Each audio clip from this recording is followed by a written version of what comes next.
Բարի երեկո բոլորին, այսօր նորահայտ նախաձեռնող խմբի հյուրն է, ազգային ժողովրդավարական բևեռի խորհրդի անդամ, պատմաբան, դիվանագետ Արա Պապյանը։ Նախ նորահայտ խմբի անունից շնորհակալություն հայտնել ձեզ մեզ հյուրընկալվելու համար, այնուհետև երևի թե շատ հայերի անունից բոլորը շատերը կմիանան մեր շնորհակալական խոսքին, ձեր կատարած տաժանակիր, պատասխանատու, անդուլ աշխատանքի համար։ Եվ մի հարց, գիտեք դուք աշխատել եք օրինակ պետական կառավարման համակարգում եւ ինչու հենց ընտրեցիք արդեն անցնել պատմաբանի, հա, արխիվներում մանգալ պատմաբանի պատմագետի աշխատանքը կատարել։ Այո, վերջին պաշտոնը ես Հայաստանի դեսպանն էի Կանադայում, վերադարձա Հայաստան, նշանակվեցի նախարարի խորհրդական եւ մոտավորապես այսպես է ծրագիրը, որ մի երկու տարի նստից եսպես գործ կանես ինչ-որ տարբեր բաներ, հատկապես ես արդեն այդ ժամանակ զբաղվում էի իրավարարվեցրով, արխիվային փաստաթղթերով, ասում էին քեզ չենք խանգարի, շատ չենք դրանով կզբաղվես, հետո նորից ինչ-որ երկիր կուղարկենք։ Բայց ես հասկացա մի շատ կարևոր բան, որ արդեն մինչ այդ ես տարբեր զեկուցագրեր էի գրել եւ ուղարկել էի արտգործնախարարին եւ նախագահային, ինչ-որ առաջարկներով, խոսքը վերաբերում է այս իրավական փաթեթի ստեղծումով եւ առանձնապես մեծ ուշադրության չի արժանացել ու ես հասկացա եթե ես մնում եմ պետական աշխատող ապա իմ ճակատագիրն է առաջարկներ ներկայացնել որոնք ամենայն հավանականությամբ պիտի նույն ճակատագիրն ունենան մոռացվեն դրվեն դարակները մյուս ճանապարհը այն էր որ ես որոշեցի այսպես դուրս գալ ժողովրդի մեջ նարոդ այդ նարոդնիկների նման, այսինքն սկսել հարցազրույցներ տալ, տպել որոշ հոդվածներ, որպեսզի հասարակական կարծիք ձևավորեմ եւ արդեն հասարակական կարծիքը ազդի իշխանության քաղաքականության վրա։ Բնականաբար ես չէի կարող որպես պետական պաշտոնյա, գիտեք, դիվանագետի աշխատանքը եւս ծառայություն է, ընտրել աստիճանակարգ կա, այսինքն կա ընդհանուր քաղաքականություն, որին դու պիտի ենթարկվես։ Եթե չես ուզում, ուղղակի հրաժարական ես տալի դուրս ես գալի։ Եթե մնացել ես, չես կարող ինքնուրույն քաղաքականություն անես։ Ու ես հասկացա, որ ես չեմ կարող բնականաբար մնալ եւ զբաղվել մի բանով, որը ցավոք սրտի եւ տվյալ պահին եւ հիմա պետական քաղաքականություն չէր։ Ես հանդիպեցի Խոչարյանի հետ, ես հանդիպեցի Օսկանյանի հետ, հետո ավելի ուշ նաեւ Սերժ Սարգսյանի արդյունքի չասա։ Ես դիմում գրեցի եւ 1 տարով վերցրեցի ակադեմիական արձակուրդ։ Այդպիսի հնարավորություն կա քո հաշվին, ինչ որ գիտական բաներ անելու համար, որտեղ այնքան միամիտ է, ինձ թվում էր, որ ես մի տարվա ընթացքում կկարողանամ այդ բոլոր փաստաթղթերը հայթայթել, պատրաստել, որտեղ որ ասում ես մի տարի երկար է թվում։ Բայց աչքս թարթեցի 2007 թվականն էր։ Աչքս թարթեցի մի տարին անցավ։ Բայց նաև տեղի ունեցավ մի այնպիսի բան, ինչպիսին 2008 թվականի մարտի 1-ն էր։ Հիշում եք այդ ընդհարումները, զոհերը, ինչպես շատերը ծանր տարա եւ հասկացա, որ այլևս վերադառնալու ցանկություն չունեմ։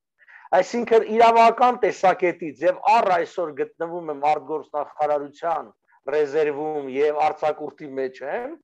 այսինքն չկա ինձ հեռացման կամ հեռանալու հրամանը,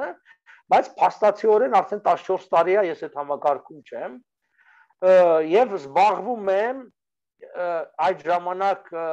ինձ համար արդեն པարզ դարձած իմ ավելի հստակեցված մի հարցով, որը կարծում եմ մեզ շատ օգտակար կարող է լինի, այսինքն մեր այս պայքարին, մեր հնարավորություններին գումարել միջազգային իրավունքի հնարավորությունները, ու երևի շատ բաներ ծանոթ եք դեռ առիթ կլինի խոսելու, ու ես դրանից հետո, այսինքն 2007 թվականին եմ դուրս եկել, 2007 թվականի աշնանից, հետո մի ուրիշ խնդիր էլ կար, 2007 թվականին ակնհայտ դարձավ, որ Մինսկի խմբի այդ հայտնի մադրիդյան սկզբունքները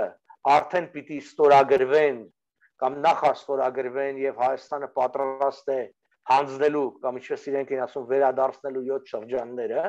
ես համաձայն չէի դրա հետ դարվեց 2007-ի նոյեմբերին ես մինչ այդ դուրս եկա որովհետեւ գիտեք կամ ի սկզբունք այն է ասում չարի դեմ պայքարելու նվազագույն ձևը չարին մասնակից չլնելը ես չէի կարող որևէ այլ ձևով ասենք չգիտեմ որ հեղափոխական ձևով, բողոքներով, բան, որովհետև գիտեք, դիվանագիտություն ունի չգրված եւ գրված օրենքները։ Այսինքն ես այդպես անմիջականորեն չէի կարող դուրս գալ այդ համակարգի դեմ, որոնց իմ ընկերներն են, եւ մենք ունենք այսպես ջենտլմենական պայմանավորվածություն, որ ես 1 տարի դուրս գալուց հետո չեմ այս հարցը արծարծելու։ Ուղիղ 1 տարի ես չխոսացի, չքննադատեցի, ոչինչ չարեցի, մինչև 2008 թվականի նոյեմբերին ամերիկյան համալսարանում եղավ իմ առաջի մեծ դասախոսությունը նվիրված Ուիլսոնի իրավարարվեցին։ Ու այդ օրվանից այսպես շարունակվում է։ Գիտեք, ես մի հարց եմ ուզում տալ, այ մեր օրեր մի քանի օր առաջ նախորդ շաբաթ ասենք Ամերիկայի դեսպանը գնաց Սյունիք եւ իր արձակուրդ անցկացրեց Սյունիքում։ Հիմա Ռուսաստանի դեսպանն է արձակուրդ անցկացնում Հայաստանում։ Արդյոք դա դիվանագիտական լեզվով ինչ որ ակնարկ չի։ Հաշվի առնելով, որ Ռուսաստանի դեսպանը առ այսօր երբևէ նման քայլ չէր արել, ենթադրում եմ դա պարզապես ընդօրինակում է ամերիկյան դեսպանին։ Եվ սա մեր ասած քաղաքականության հաղթանակն է։ Ես միշտ ասել եմ, եթե մենք ուզում ենք լավ հարաբերություններ Ռուսաստանի հետ, մենք պիտի ունենանք լավ հարաբերություններ Միացյալ Նահանգների հետ։ Այսինքն, երբ որ Ռուսաստանը տեսնում է, որ մենք Ամերիկայի հետ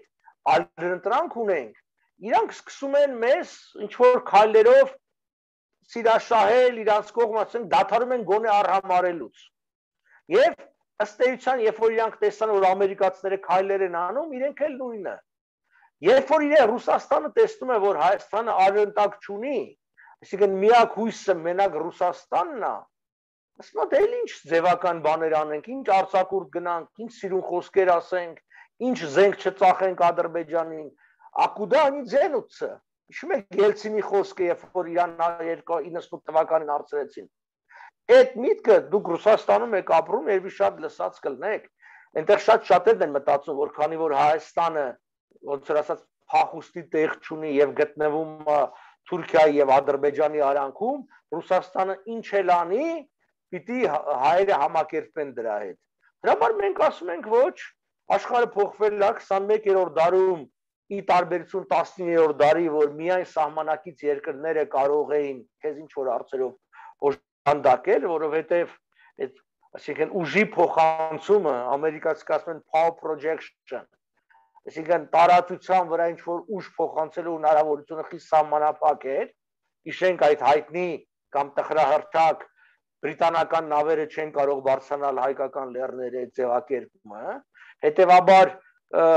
միայն ով կարող էր միջամտել Ռուսաստանը, Օսմանյան կայսրությունը եւ այդ հարևան ասենք Իրանն էլ արդեն չկար։ 21-րդ դարում մենք տեսնում ենք, որ գլոբալ միակ ուժը մնացել է գոնե առայժմ Միացյալ Նահանգները եւ նա հնարավորություն ունի։ Հիմա մեր խնդիրը մենք տեսնում ենք ազգային ժողովրդարական բևեռի խնդիրը տեսնում ենք այդ հնարավորությունը կյանքի կոչելու, ստեղծելու որոշակի հարաբերություններ, եթե ստացվի որոշակի կարգավիճակ, այն է ՆԱՏՕ-ի ոչ անդամ Ամերիկայի Դաշնակցի կարգավիճակ ստանալ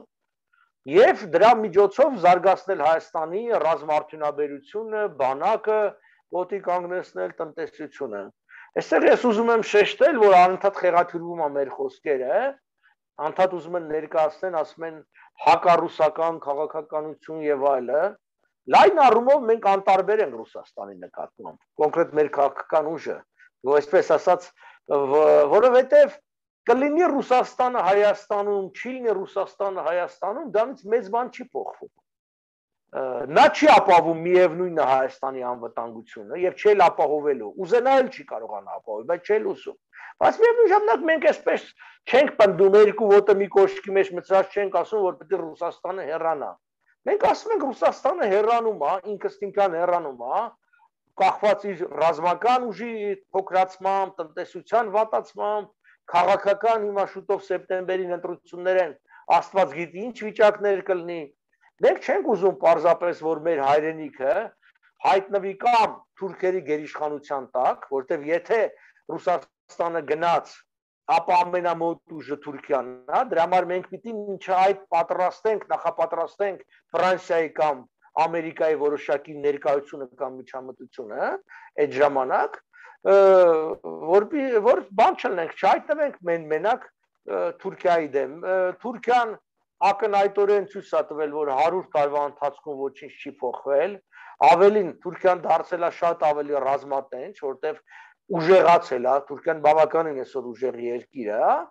դրա համար պիտի մենք ուժեղ դաշնակից ունենանք նրան դիմակայելու համար։ Մենք նաև այն ազգայնական ուժերից չենք, ես իրանց կոչում եմ տրեխավոր ազգայնականներ, որոնք ասում են, չէ, մենք միայն պիտի ապավինենք մեր ուժերով, հայի ոգին, հայի գենը նման բաներ են ասում, 21-րդ դարում դա հնարավոր չէ, ոչ մի նման պարտություն կրած երկիր ինքնուրույնաբար դուրս չի եկել պատերազմի պարտությունից, հիշենք Ճապոնիան, հիշենք Գերմանիան, նույն Միացյալ Նահանգների օգնությամբ, հիշենք Հարավային Կորեան, հետևաբար այո, մեր ժողովրդի ուժի վրա մենք ունենք հույս եւ վստահություն, բայց մենք կարծում ենք, որ կարիք ունենք արտաքին մեծ, խիստ մեծագումար ներդրումների, նոր տեխնոլոգիաների եւ նաեւ արտաքին անվտանգության նոր երաշխիքների, այսինքն որ գոնե իրենք հասկանան, ես Միացյալ Նահանգներում էի 2 անգամ այս տարի գնացի բավականին երկար 4 շաբաթ եւ 3 շաբաթ մնացի, հանդիպեցի, խոսացի, գիտեք, գոնե մենք իրենց հասցրեցինք տեղ մեր անհանգստությունը այս վիճակով։ Հիմա ես չգիտեմ, բնականաբար դեսպանատունն էլ իրանց ինչ որ բաներ գրում, բայց շատ կարևոր ենք համարում, որ այլ խողովակներով եւս իրենք ստանան տեղեկություններ եւ նաեւ տրամադրություններ է ժողովրդի։ Մենք իրանց բացատրում ենք, որ այսօր ու կարծում եմ մեր հաշվարկներն ու զգացողությունը ճիշտ է, Հայաստանում բավականին ի տարբերություն մի քանի տարի առաջվա նպաստավոր վիճակ է ստեղծվել նոր դաշնակիցների առումով, որովհետև կա մեծ հիասթափություն Ռուսաստանից, որը պայմանավորված է հիմնականում պատերազմում ունեցած Ռուսաստանի դիրքորոշմամբ, դրա համար այդ տեղը, ոնց որ ասած, ազատ է եւ պիտի փորձել ինչ-որ ձևով զբաղեցնել, այսքանը։ Պարոն Պապյան, տեսեք, մենք մեր այսօրվա հանդիպման խորագիրը ընտրել էինք երկ դեպի ազատ, անկախ, միացյալ, ինքնիշխան Հայաստան։ Եվ նու կարճ թերևս, հա, մի քանի բառով, ինչպես է տեսնում ազգային ժողովրդավարական բևեռը այդ ելքը։ Ասեմ, որ ազատ, անկախ, միացյալ Հայաստան կարգախոսը դա նոր կարգախոս չի, դա 1919 թվականից որթե գրած կարգախոսը եւ ուզում եմ մի քիչ բացատրել մենք ոնց ենք հասկանում։ Ես չգիտեմ 19 թվականին ոնց են հասկացել, բայց որ մենք ասում ենք ազատ Հայաստան, մենք հասկանում ենք ժողովրդավար Հայաստան, այսինքն ազատ քաղաքացիներով Հայաստան։ Այս ազատ բառը շատ ավելի վերաբերում է ներքին կառուցվածքին, որովհետեւ առանց ներքին ճիշտ ազատ կառուցվածքի երկիրը չի կարող զարգանալ։ Երբ որ ասում ենք անկախ Հայաստան, սա արդեն վերաբերում է արտաքին երկրի վիճակին, այսինքն մենք պիտի համեմատաբար անկախ լինենք, այսինքն բացարձակ անկախության մասին որևէ մեկը չի խոսում, մենք հասկանում ենք, որ այս 21-րդ դարում բացարձակ անկախ երկրներ չկան, տնտեսական փոխկապակցություն կա եւ այլն, բայց որոշակի պիտի ինքնիշխանության կորուստ չլինի։ Ցավը այն է, որ այսօր Հայաստանը կորցրել է ինքնիշխանությունը եւ Ռուսաստանին է կորցրել եւ դա հենց այն պատճառով, որ միակողմանի կախվածության մեջ է։ Հաճախ անկախությունը դա բազմակողմանի կախվածությունն է, այսինքն մեկը մյուսին հակակշռում է եւ դու կարողանում ես մեջը քիչ թե շատ անկախ մնալ։ Եվ միացյալ երբ որ ասում ենք, մենք Հայաստանում ենք միացյալը այն Հայաստանն է, որը առաջին հանրապետության ժամանակ որոշվել է, այսինքն Փարիզի խաղաղության վեհաժողովը եւ ազգերի լիգան որոշել է հայ-ադրբեջանական, հայ-վրացական սահմանները, գոնե նախանշել է, առաջարկներ տվել է, որ հետո իրավարար վճռից հետո պիտի 100 օրվա ընթացքում իրականացվեն, իսկ իրավարար վճիռն էլ գիտեք 20 թվականի նոյեմբեր 22 Թուրքիայի հետ։ Այդ միացյալ ասելով դա ենք նաև հասկանում։ Այստեղ մենք երևի կանդրադառնանք, որտեղ երբ որ ասում ենք միացյալ, շատերը էլի մտածում են, որ միայն այդ հողերը վերցնելու տարբերակով է։ Ոչ, դրա միջանկյալ լուծումներ կա, մասնավորապես օրինակի համար, ասենք Հուլիսինյան Հայաստանի, երբ որ դե յուրե մենք կարողանանք փաստենք դատարանում մեր իրավատիրությունը, այդ տարածքի վրա ստանանք օրինակի համար ազատ անվճար տարանցիկ փոխադրումների իրավունքներ, այդ տարածաշրջանը ապա ռազմականացվի եւ որոշակի դիտորդական միջազգային առաքելություններ տեղակայվեն, մենք այդտեղ էքստերիտորիալ ներդրումների հնարավորություններ ունենանք, այսինքն Հայաստանի տնտեսության, նման բաներ, որտեղ շատերը չեն լսում մանրամասներ, իրանց թվում է, որ հայկական հարցի լուծում կամ Հայաստանի տարածքային հարցի լուծում անպայմանորեն պիտի վերցնես եւ քո սուվերեն իրավունքները միանգամից հաստատես։ Ոչ, այդպես չի, մենք նաեւ նախատեսում ենք անցումային շրջան, ինչի իմիջիալոց նաեւ առաջի համաշխարհային պատերազմից հետո էր նախատեսվում մանդատային շրջան 20 տարով,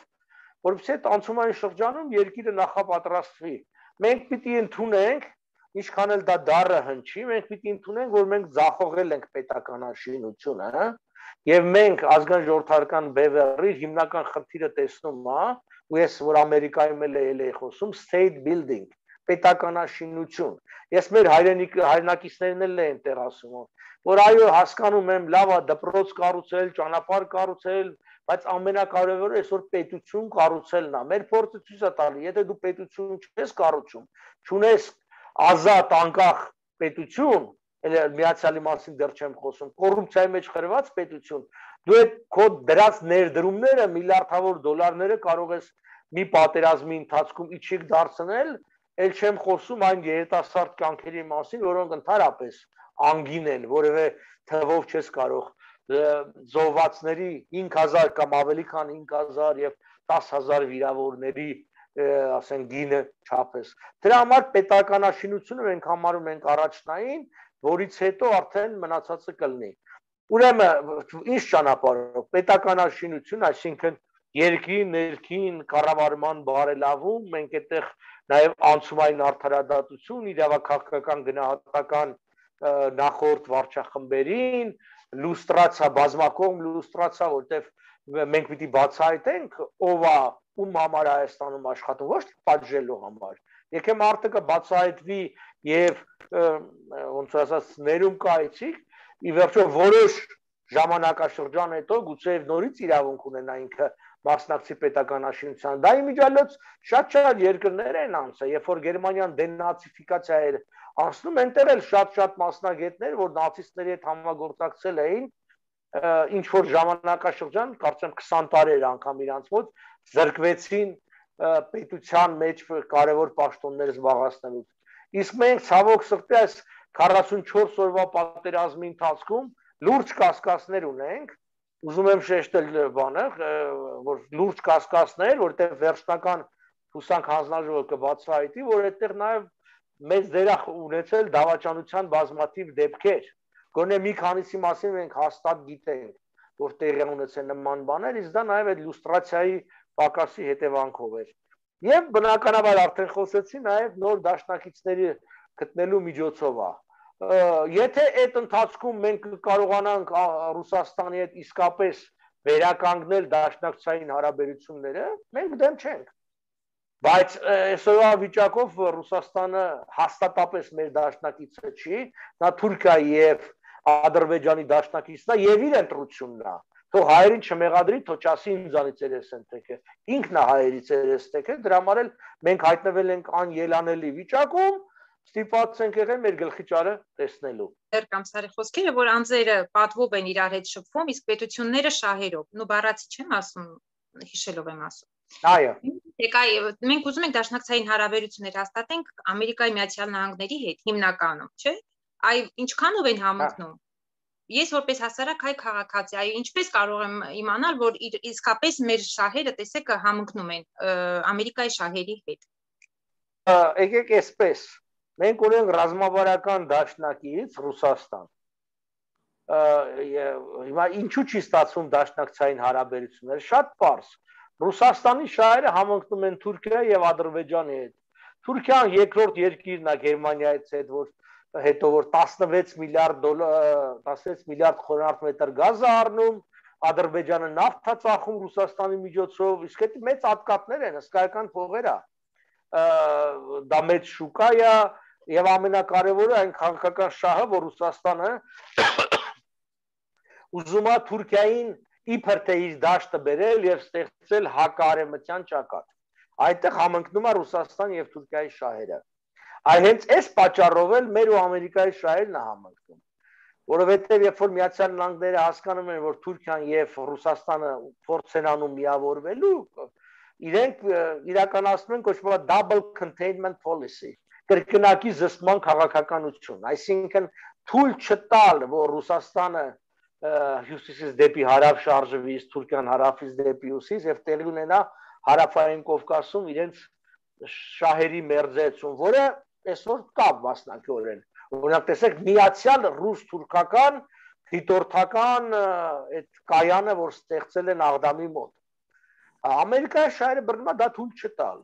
Թույլ չտալու համար ինքը տարբեր գործոններ պիտի օգտագործի, թվում նաև հայկական գործոն, որովհետև վրացականը բավարար չի, հայկականը։ Ուրեմն մենք ունենք այստեղ աշխարհակարգական շահը Միացյալ Նահանգների, թույլ չտա ռուս-թուրքական մերձեցումը։ Մենք ունենք այսօր բացառիկ լավ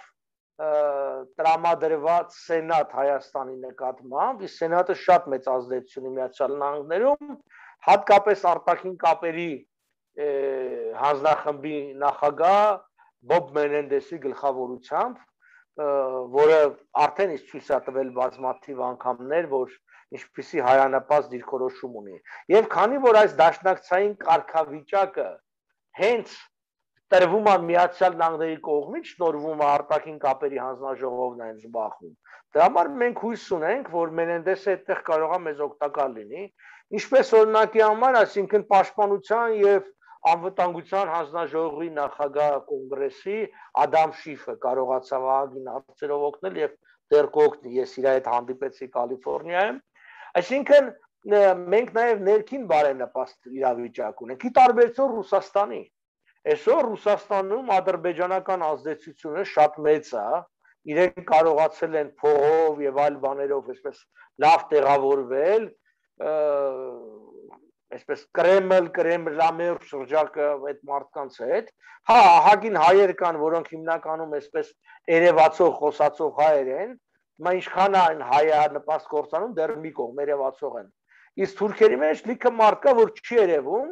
բայց ամենամոտ հարաբերությունների մեջ է տարբեր ղեկավար, շատ բարձր պաշտոնյաների հետ։ Օրինակ վեն հիշում եք, հիշեք այն Նարիշկինի հետ ադրբեջանցի հրյա այդ միլիարդատերի կապերը սկսած սաունաներից եւ որը բացահայտեց Կրեմլի մյուս թևը։ Ինչու այդ բացահայտումները գնում, որտեղ այնտեղ պայքար է գնում Պատրուշև, չգիտեմ, բանի ժառանգության համար, Պուտինի ժառանգության համար եւ մենք ականատես կլինենք այդ բացահայտումները, որ այնտեղ կբացահայտեն իրար։ Կարճ ասած, Ամերիկայում մենք ունենք ներքին նպաստավոր վիճակ եւ արտաքին նպաստավոր վիճակ։ Հիմա այստեղ հարց կարա առաջանա, որտեղ երբեմն բան ալնում, ինչու Ամերիկան եւ ոչ այլ երկիր, անգամ Եվրոմիությունը, շատ պարզ պատճառով։ Այս խնդիրը այնքան բարդ խնդիր է, որ միայն Ամերիկայի նման հզորագույն երկրին հնարավոր կլինի իրականացնել, եթե կրկնում եմ, մեզ հաջողվի իրենց այսպես դրթել դրան։ Ասենք Եվրոմիությունը տնտեսապես ուժ է իրենից ներկայացնում, բայց ռազմականապես բավականին թույլ է։ Դա Ամերիկան չի։ Իսկ Ամերիկան եւ ռազմականապես եւ տնտեսապես։ Օրինակ Չինաստանը դա իսկապես տոտալիտար ռեժիմ է եւ վերջի շրջանում Չինաստանը հակվել է հստակորեն Թուրքիայի կողմը։ Մի շրջան իրենք այսպես էր, փորձում էին ուйղուրներին զսպել ջարդերով, կոտորածներով, համակենտրոնացան ճամբարներով, բայց հասկացան չի լինում։ Եվ Թուրքիան իսկապես վարպետորեն խաղաց, ինքը ուйղուրներին ոտի հանեց, իսկ հիմա ինքը Չինաստանի հետ բանակցեց եւ ստացավ, որ ես կզսպեմ Չինաստանի թուրքերին, բայց դու դրա դիմաց որոշակի ինձ պիտի, ասենք, ծառայություններ մատուցես կամ աջակցություն ցուցաբերես Չինաստանը, որ հիմա Չինաստանը անում է։ Հսկայական ներդրումների մասին է խոսքը եւ մեծ շրջանով։ Հետեւաբար Չինաստանի համար մենք այդքան կարեւոր չենք։ Իսկ վատացող թուրք-ամերիկյան հարաբերությունների եւ վատացող ռուս-ամերիկյան հարաբերությունների պարագայում մենք որոշակի դերակատարություն ստացել ենք եւ դեռ կստանանք։ Շնորհակալություն պարոն Բագնան ներկայության համար։ Իդեպ ուйգուրների մասին խոսեցինք, դա նշենք ուղղակի բարձնի մեր ժողովրդին, այս դեպքում նույնպես Թուրքիան օգտագործեց մեծապես ամերիկյան մեդիաները, հա, մարդասիրական կազմակերպություններ եւ կառույցներ, եվրոպական նույնպես, որ Ամերիկայի հետ է ուղղորդվում, եւ իրեն հարցը հրշում լուծեց եւ գնաց բանակցեց եւ որոշ արդյունքներ արձանագրեց Չինաստանում։ Օգտագործելով Ամերիկայի հզորությունը իրեն հարցերը լուծեց։ Այդ առումով նույնպես մենք պետք է դա սառնենք։ Դուք խոսեցիք կարևոր մի բանի մասին, պետականաշինության։ Այդ առումով իհարկե դեսպես եւ ձեր որակի մասնագետներ են մեզ պետք ապագայում։ Այդ առումով ինչ աշխատանք կարելի է տանել, որպեսզի հատկապես արտերկրում բնակվող հայությունը նույնպես հետագայում, երբ որ հնարավորություն ստեղծվի, կարողանանք ճիշտ արձագանքել, որտեղ դա էլ է շատ կարևոր, կադրային ռեսուրս է մեզ պետք։ Եվ երկրորդ հարցը ուղղայաց, դա ուրեմն արտերկրում դեռևս, քանի որ մենք դրսում ենք ապրում դեռևս, ինչ կարելի անել, թեկուզ փոքր շրջանակներում։ Գիտեք, ինձ շատ հաճախ են որոշ երիտասարդներ դիմում, ասում են ինչ անենք։ Իհարկե մի շարք խորհուրդներ տալիս եմ եւ իմ խորհուրդներից մեկը, հատկապես որ երիտասարդը ուսանող է, ասում են պատրաստվեք։ Լավ սովորեք, լայն կապեր հաստատեք, այսինքն դուք պատրաստվեք այն բանին, որ գալու է պահը եւ դուք պիտի փորձեք օգտակար լինել, բայց դրա համար դուք ունենաք գիտելիքներ, կապեր եւ այլն։ Որովհետեւ այսօր ցավոք սրտի հնարավոր չի, ինչու հնարավոր չի, այսօր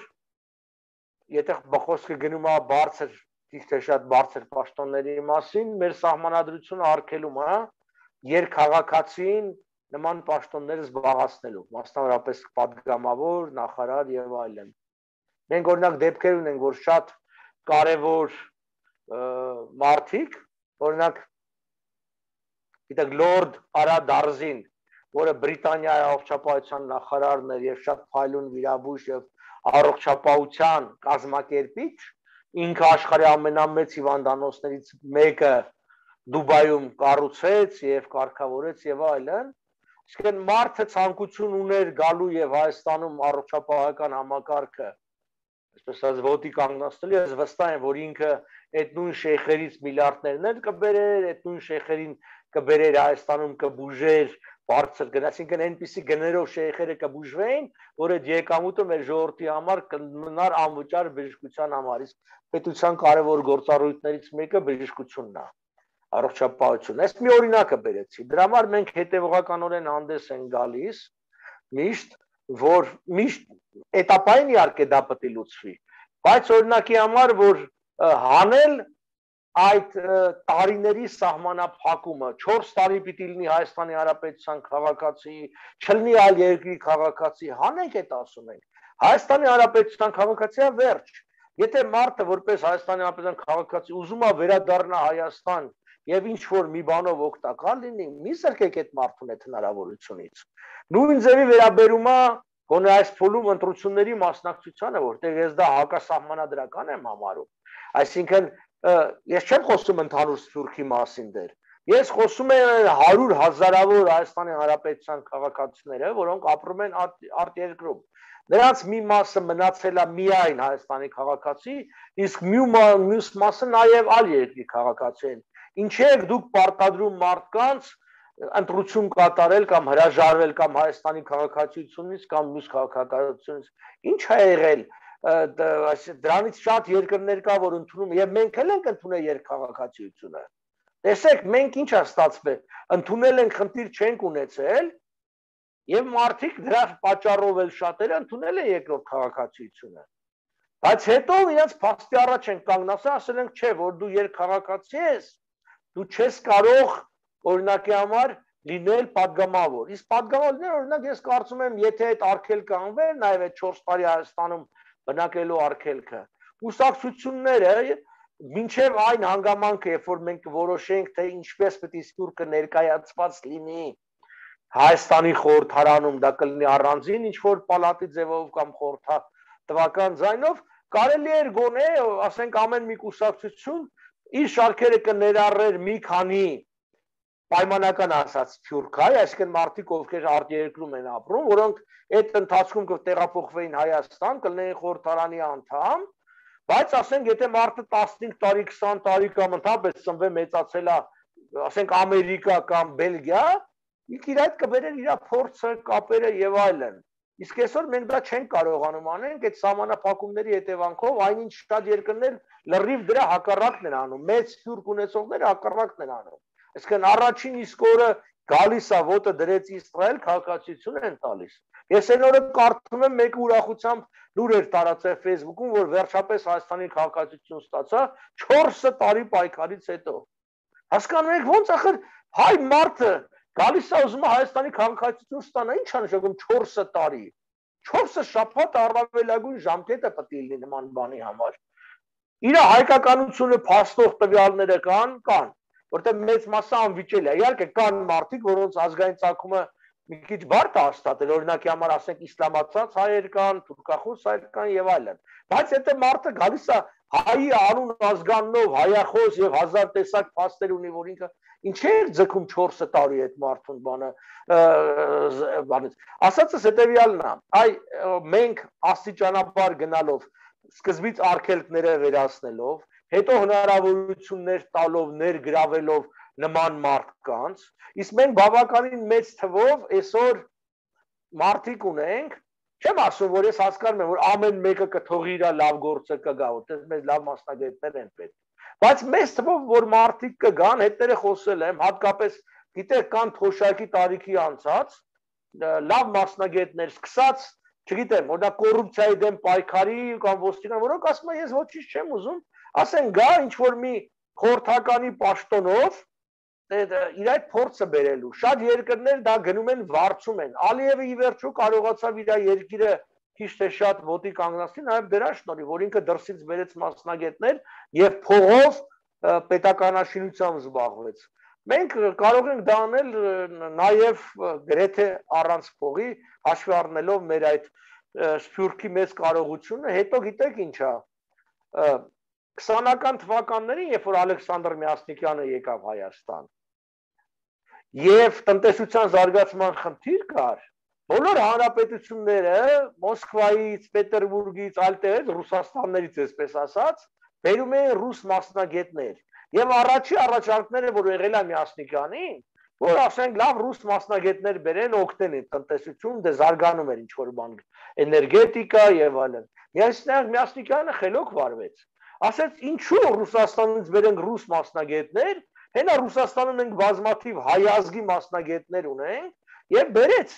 սկսած Թամանյանից, մյուսներից ինժեներներ, բժիշկներ, կոմպոզիտորներ, չգիտեմ, երաժիշտներ եկան եւ երկիրը ոտի կանգնացրեցին։ Այսինքն մենք այդ փորձ ունեցել ենք եւ կարող ենք ունենալ, հատկապես նորից եմ կրկնում, ահագին մարդիկ կա, որտեղ շատերը փորձում են մենակ փողի հետ կապել, կա, ահագին մարդիկ կա, որ բավականին բարեկեցիկ են, հարուստ են, հետները շփվել են։ Ասենք այդ մարդու համար կարևոր չէ 2-3 տարին, որ ինքը պետք է աշխատի եւ օգնի փողու ինչ որ աշխատավարձ ստանալ։ Իրան պետք չի, ինքը այնքան ունի, որ սաղ կյանք իրան հերիք է։ Հետո արդեն մարդիկ այս տարիքում որոշակի տարիքի որ ասնում են, այսպես է, մարդ ավելի հակվում է դեպի մանկություն, դեպի արմատները։ Այդ մարդիկ ուզում են օր ծերության մի բան անեն իրենց երկրի համար եւ գնան։ Դրա համար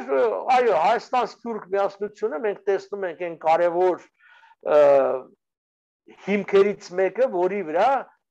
կարող ենք ուժեղ պետականություն կերտել։ Ներեք իհարկե չեմ ուզում շարաշարի ժամանակը զուտ այսպես ավելացնում նույնպես եւս, նայեցեք ես Ֆրանսիայում եմ բնակվում, վաղուց, 10 տարեկանից այստեղ եմ բնակվում, եւ այստեղ ունենք նաեւ մեր հայերին, ասենք հայամայնքին, հայոց հասարակության հետ առնչվող հարցերին, ասենք կողմնակից անձինք, դա կլեն սորական, ասենք քաղաքապետարանում աշխատող անձինք, թե ասենք սենատոր, դեպուտատներ եւ այլն։ Բայց իրենց իսկ այդ շփվելիս անգամ, երբ օրինակ համար խոսում եմ, ասենք Վիլսոնյան Հայաստանի մասին, այդ ամեն ինչի մասին անք տեղյակ չեն։ Բնականաբար հասկանում եմ ինչու, որտեղ մեր այստեղ նշանակված կոչված դեսպաններն ու պատոսները, որոնց ես ընդհանրապես չեմ ճանաչում որպես այդպեսին, եւ նրանց բացեիված ասել եմ տետատետ, ֆրանսերեն ասած։ Այդ առումով ինչ աշխատանք են կարող անել։ Օրինակ ես պատկերացնում եմ, դες քննչեի, ասենք, բաց ինչ որ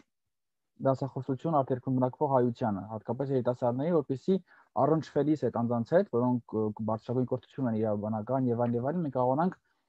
նվազագույնս լուրջ տպավորություն թողենք։ Քանի որ պետություն չունենք դեռևս, հայակենտրոն եւ այլն, ինչին աշխատանք անենք եւ այդպեսով նաեւ բացի մեր լավ մասնագետ լինելուց տարբեր ոլորտներում, այդ պետականաշինության հարցերով սկսենք արդեն զբաղվել այստեղ։ Այդ առումով նմանատիպ բաներից դասախոսություն։ Գիտեք, ես նման հարցերով արդեն 10 տարուց ավելա զբաղվում եմ Ֆրանսիայում եւ Լիոնում եւ Փարիզում եւ տարբեր եվրոպական երկրներում դասախոսություններ կարդացել եմ, հանդիպել եմ մարդկանց հետ։ Խնդիրը հետեւյալն է. քանի դեռ պետությունը չի որդեգրում այդ քաղաքականությունը որպես պետական, սա մնում է լուսանցքում։ Դու չես կարողանում անգամ Հայաստանի պարագայում, անգամ հավատացեք, որ ոչ բոլոր հայաստանցիները դրա մասին գիտեն, թեև մի մասն էլ ասում է Պապյան բանուգորչունի սաղորը դրա մասին է խոսում։ Այո, ես տարիներ շարունակ խոսում եմ դասախոսություններ, YouTube մտնեք հարյուրավոր ելույթներ կա, մի ժամանակ համալսարաններ էի գնում այնտեղ կամ ինքս էի կազմակերպում հայրենատիրություն դասընթացներ, այդ շարունակելու ենք, դա անելու ենք։ Հիմա այս COVID-ը մի քիչ սպանեց այս ամբողջը, ես մտադրություն ունեի, այսպես է, որոշ համայնքներ կա, ինձ ուզում էին հրավիրեին, որ ես գայի հանդիպեի համայնքների հետ, դասախոսություններ բաներ, այդ չեղավ, բայց հիմա այս Zoom-ի հնարավորությունները կա։ Ասենք, եթե առաջ անպայմանորեն ներկայություն էր պետք, հիմա ոչ միշտ այդ ներկայությունը պետք։ Գիտեք, ես այն մարդը չեմ, որ ասենք, էլի, այդ բոլոր երկրներն էլ 1000 անգամ եղել եմ, նենց չի, որ ասեմ, գնամ, Փարիզ չեմ տեսել, գնամ մի հատ Փարիզ տեսնեմ, չէ։ Ինձ ասենք այդ բանն է։ Ուղղակի խնդիրը հետեւյալն է, տեսեք, մենք հիմա վերջերս թուրքերենը տպեցինք իրավարար վճռի։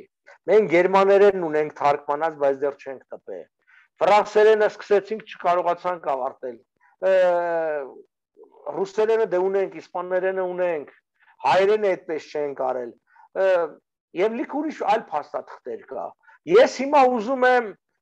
այս վերջի 2 տարին շատ խրվեցի բևեռի մեջ, թե քաղաքական պայքարել ժամանակ քիչ մնաց։ Հիմա ես հույս ունեմ, որ գոնե մի քիչ ժամանակ հատկացնեմ modus vivendi-ին, վերակազմավորեմ, որպեսզի գոնե մենք կարողանանք այն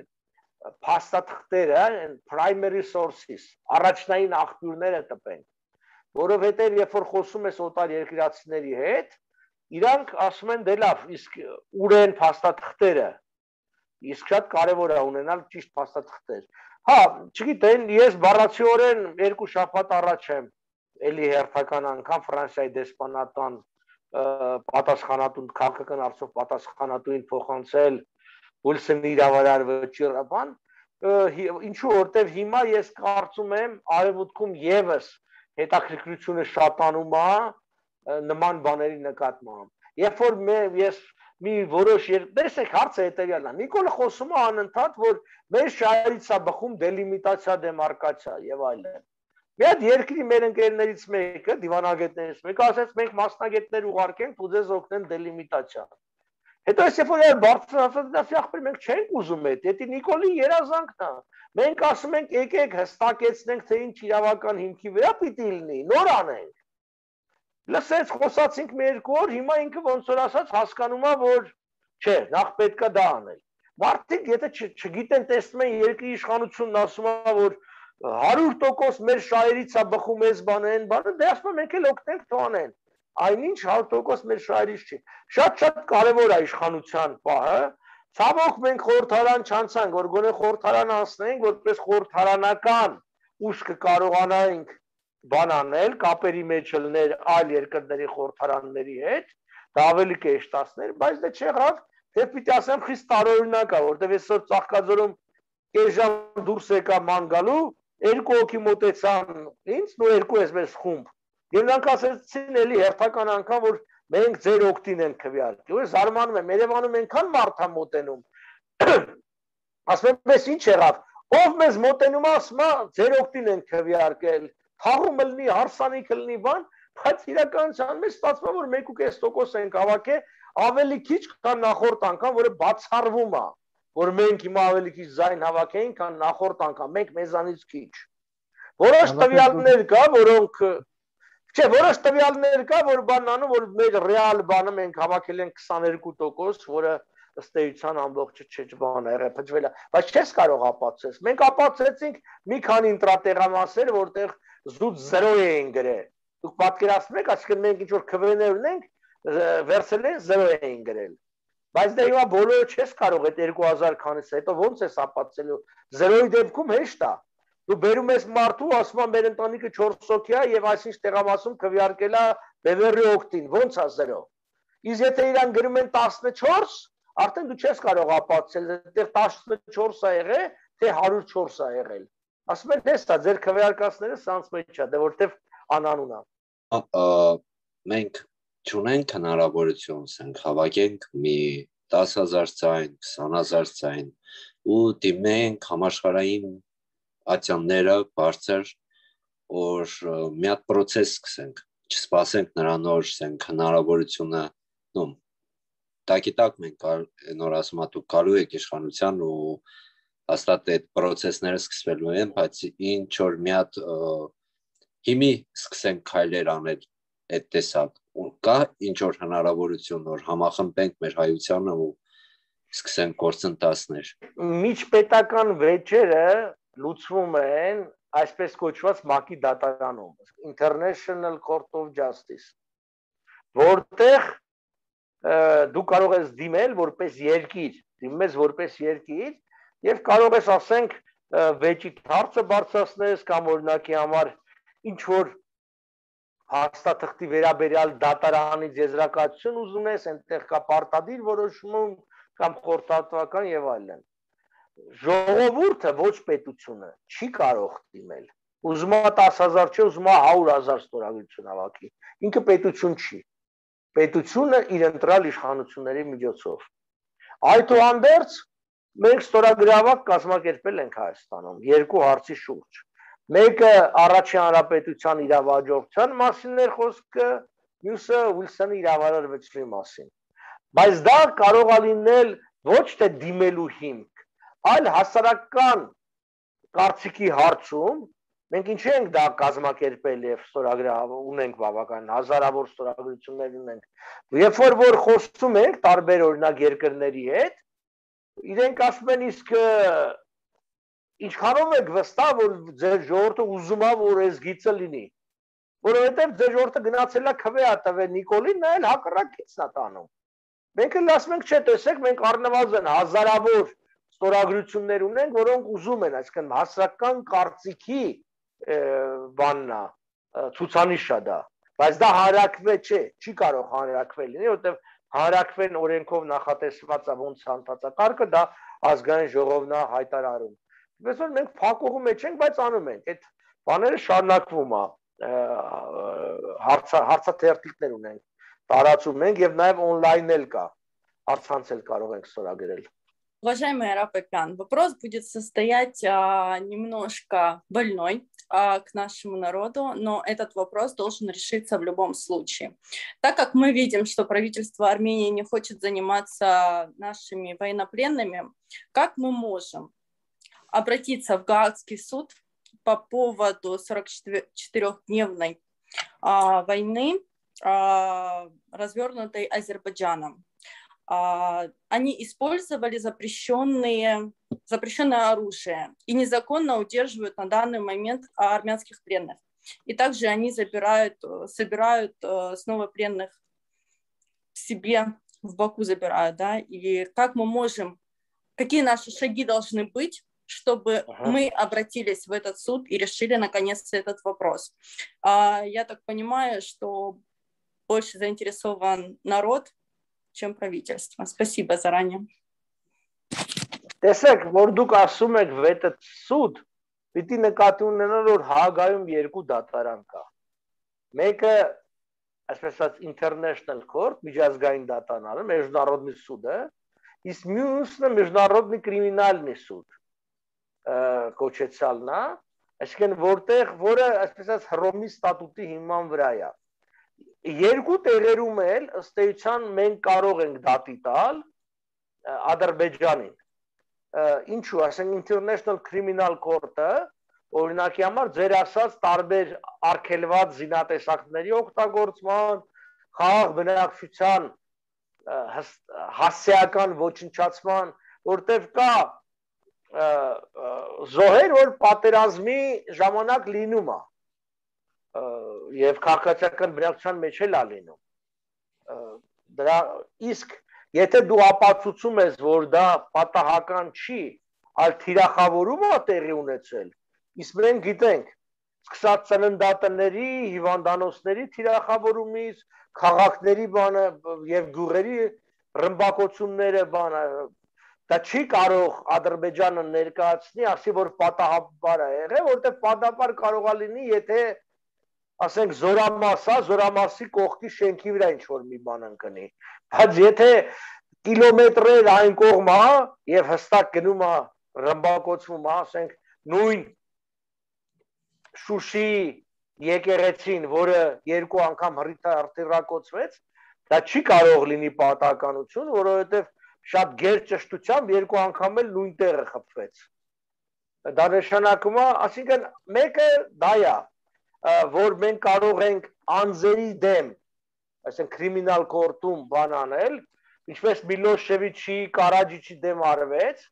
բայց այն ժամանակ հասկանում եք, արևմուտքը շահագրգռված էր դրանց պատժելու մեջ եւ ինքը ստեղծեց կոչմա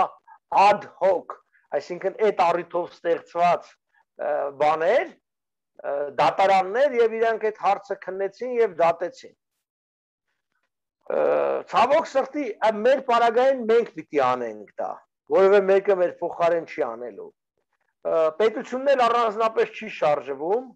Մենք այսպես ենք, Բևերը եւ ես որոշակի մասնակցություն ունեցել ենք, չեմ ասի որ չգիտեմ շատ, որտեղ դա շատ լուրջ աշխատանք է պահանջում, այսինքն մենք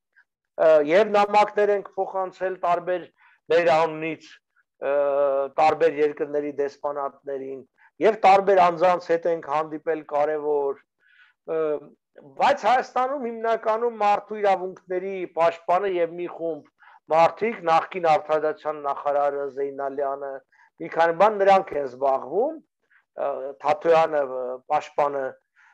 այդ հարցերով մենք էլ փորձում ենք օգտակար լինել։ Մենք բավականին ակտիվ կարողացել ենք նաեւ ստորագրի ավակներ կազմակերպել Միացյալ Նահանգներում, Կանադայում,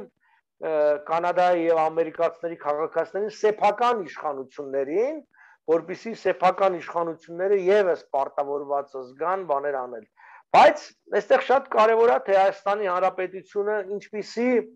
փաթեթներ, ինչպիսի փաստաթղթեր կներկայացնի, բավարարաչափ համոզիչ դրանք կլինեն, սկսած վիդեո տեսագրություններից, գիտեք, դուք ասում եք ռազմագերիներին մենք առնվազն 19 արդեն փաստված դեպք ունենք, որ մարդը գերության մեջ է եղել, որտեղ վիդեոյի վրա հայտնվել է, հետո նրա դիակն են վերադարձրել սպանած վիճակում։ Այսինքն ամեն 6-րդ բանը եւ շատ ծանր գլխատումով, ձեռքերը կտրատելով, ոտերը այդ ձևի անմարդկային ձևերով եւ այդ էլ շատ կարեւոր է, որտեղ գիտեք մասնագիտական առումով, երբ որ ասենք ռումբա պայթում, դրա կտրվածքները մարդու մարմնի վրա այլ ձևի է լինում, այլ ձևի է, երբ որ դրանց դանակով կտրատում են մարդու։ Շատ ծանր բաներ կա այս ամբողջի մեջ, չգիտեմ, ես էլ նեի Նիկոլի տեղը կհավաքեի, այսպես մի հատ ոչ թե կսպասեի, որ իրանք անեն, որ անում են, լուրջ մի հատ թիմ կհավաքեի հայաստանցի, ոչ հայաստանցի, հայ, ոչ հայ մասնագետներից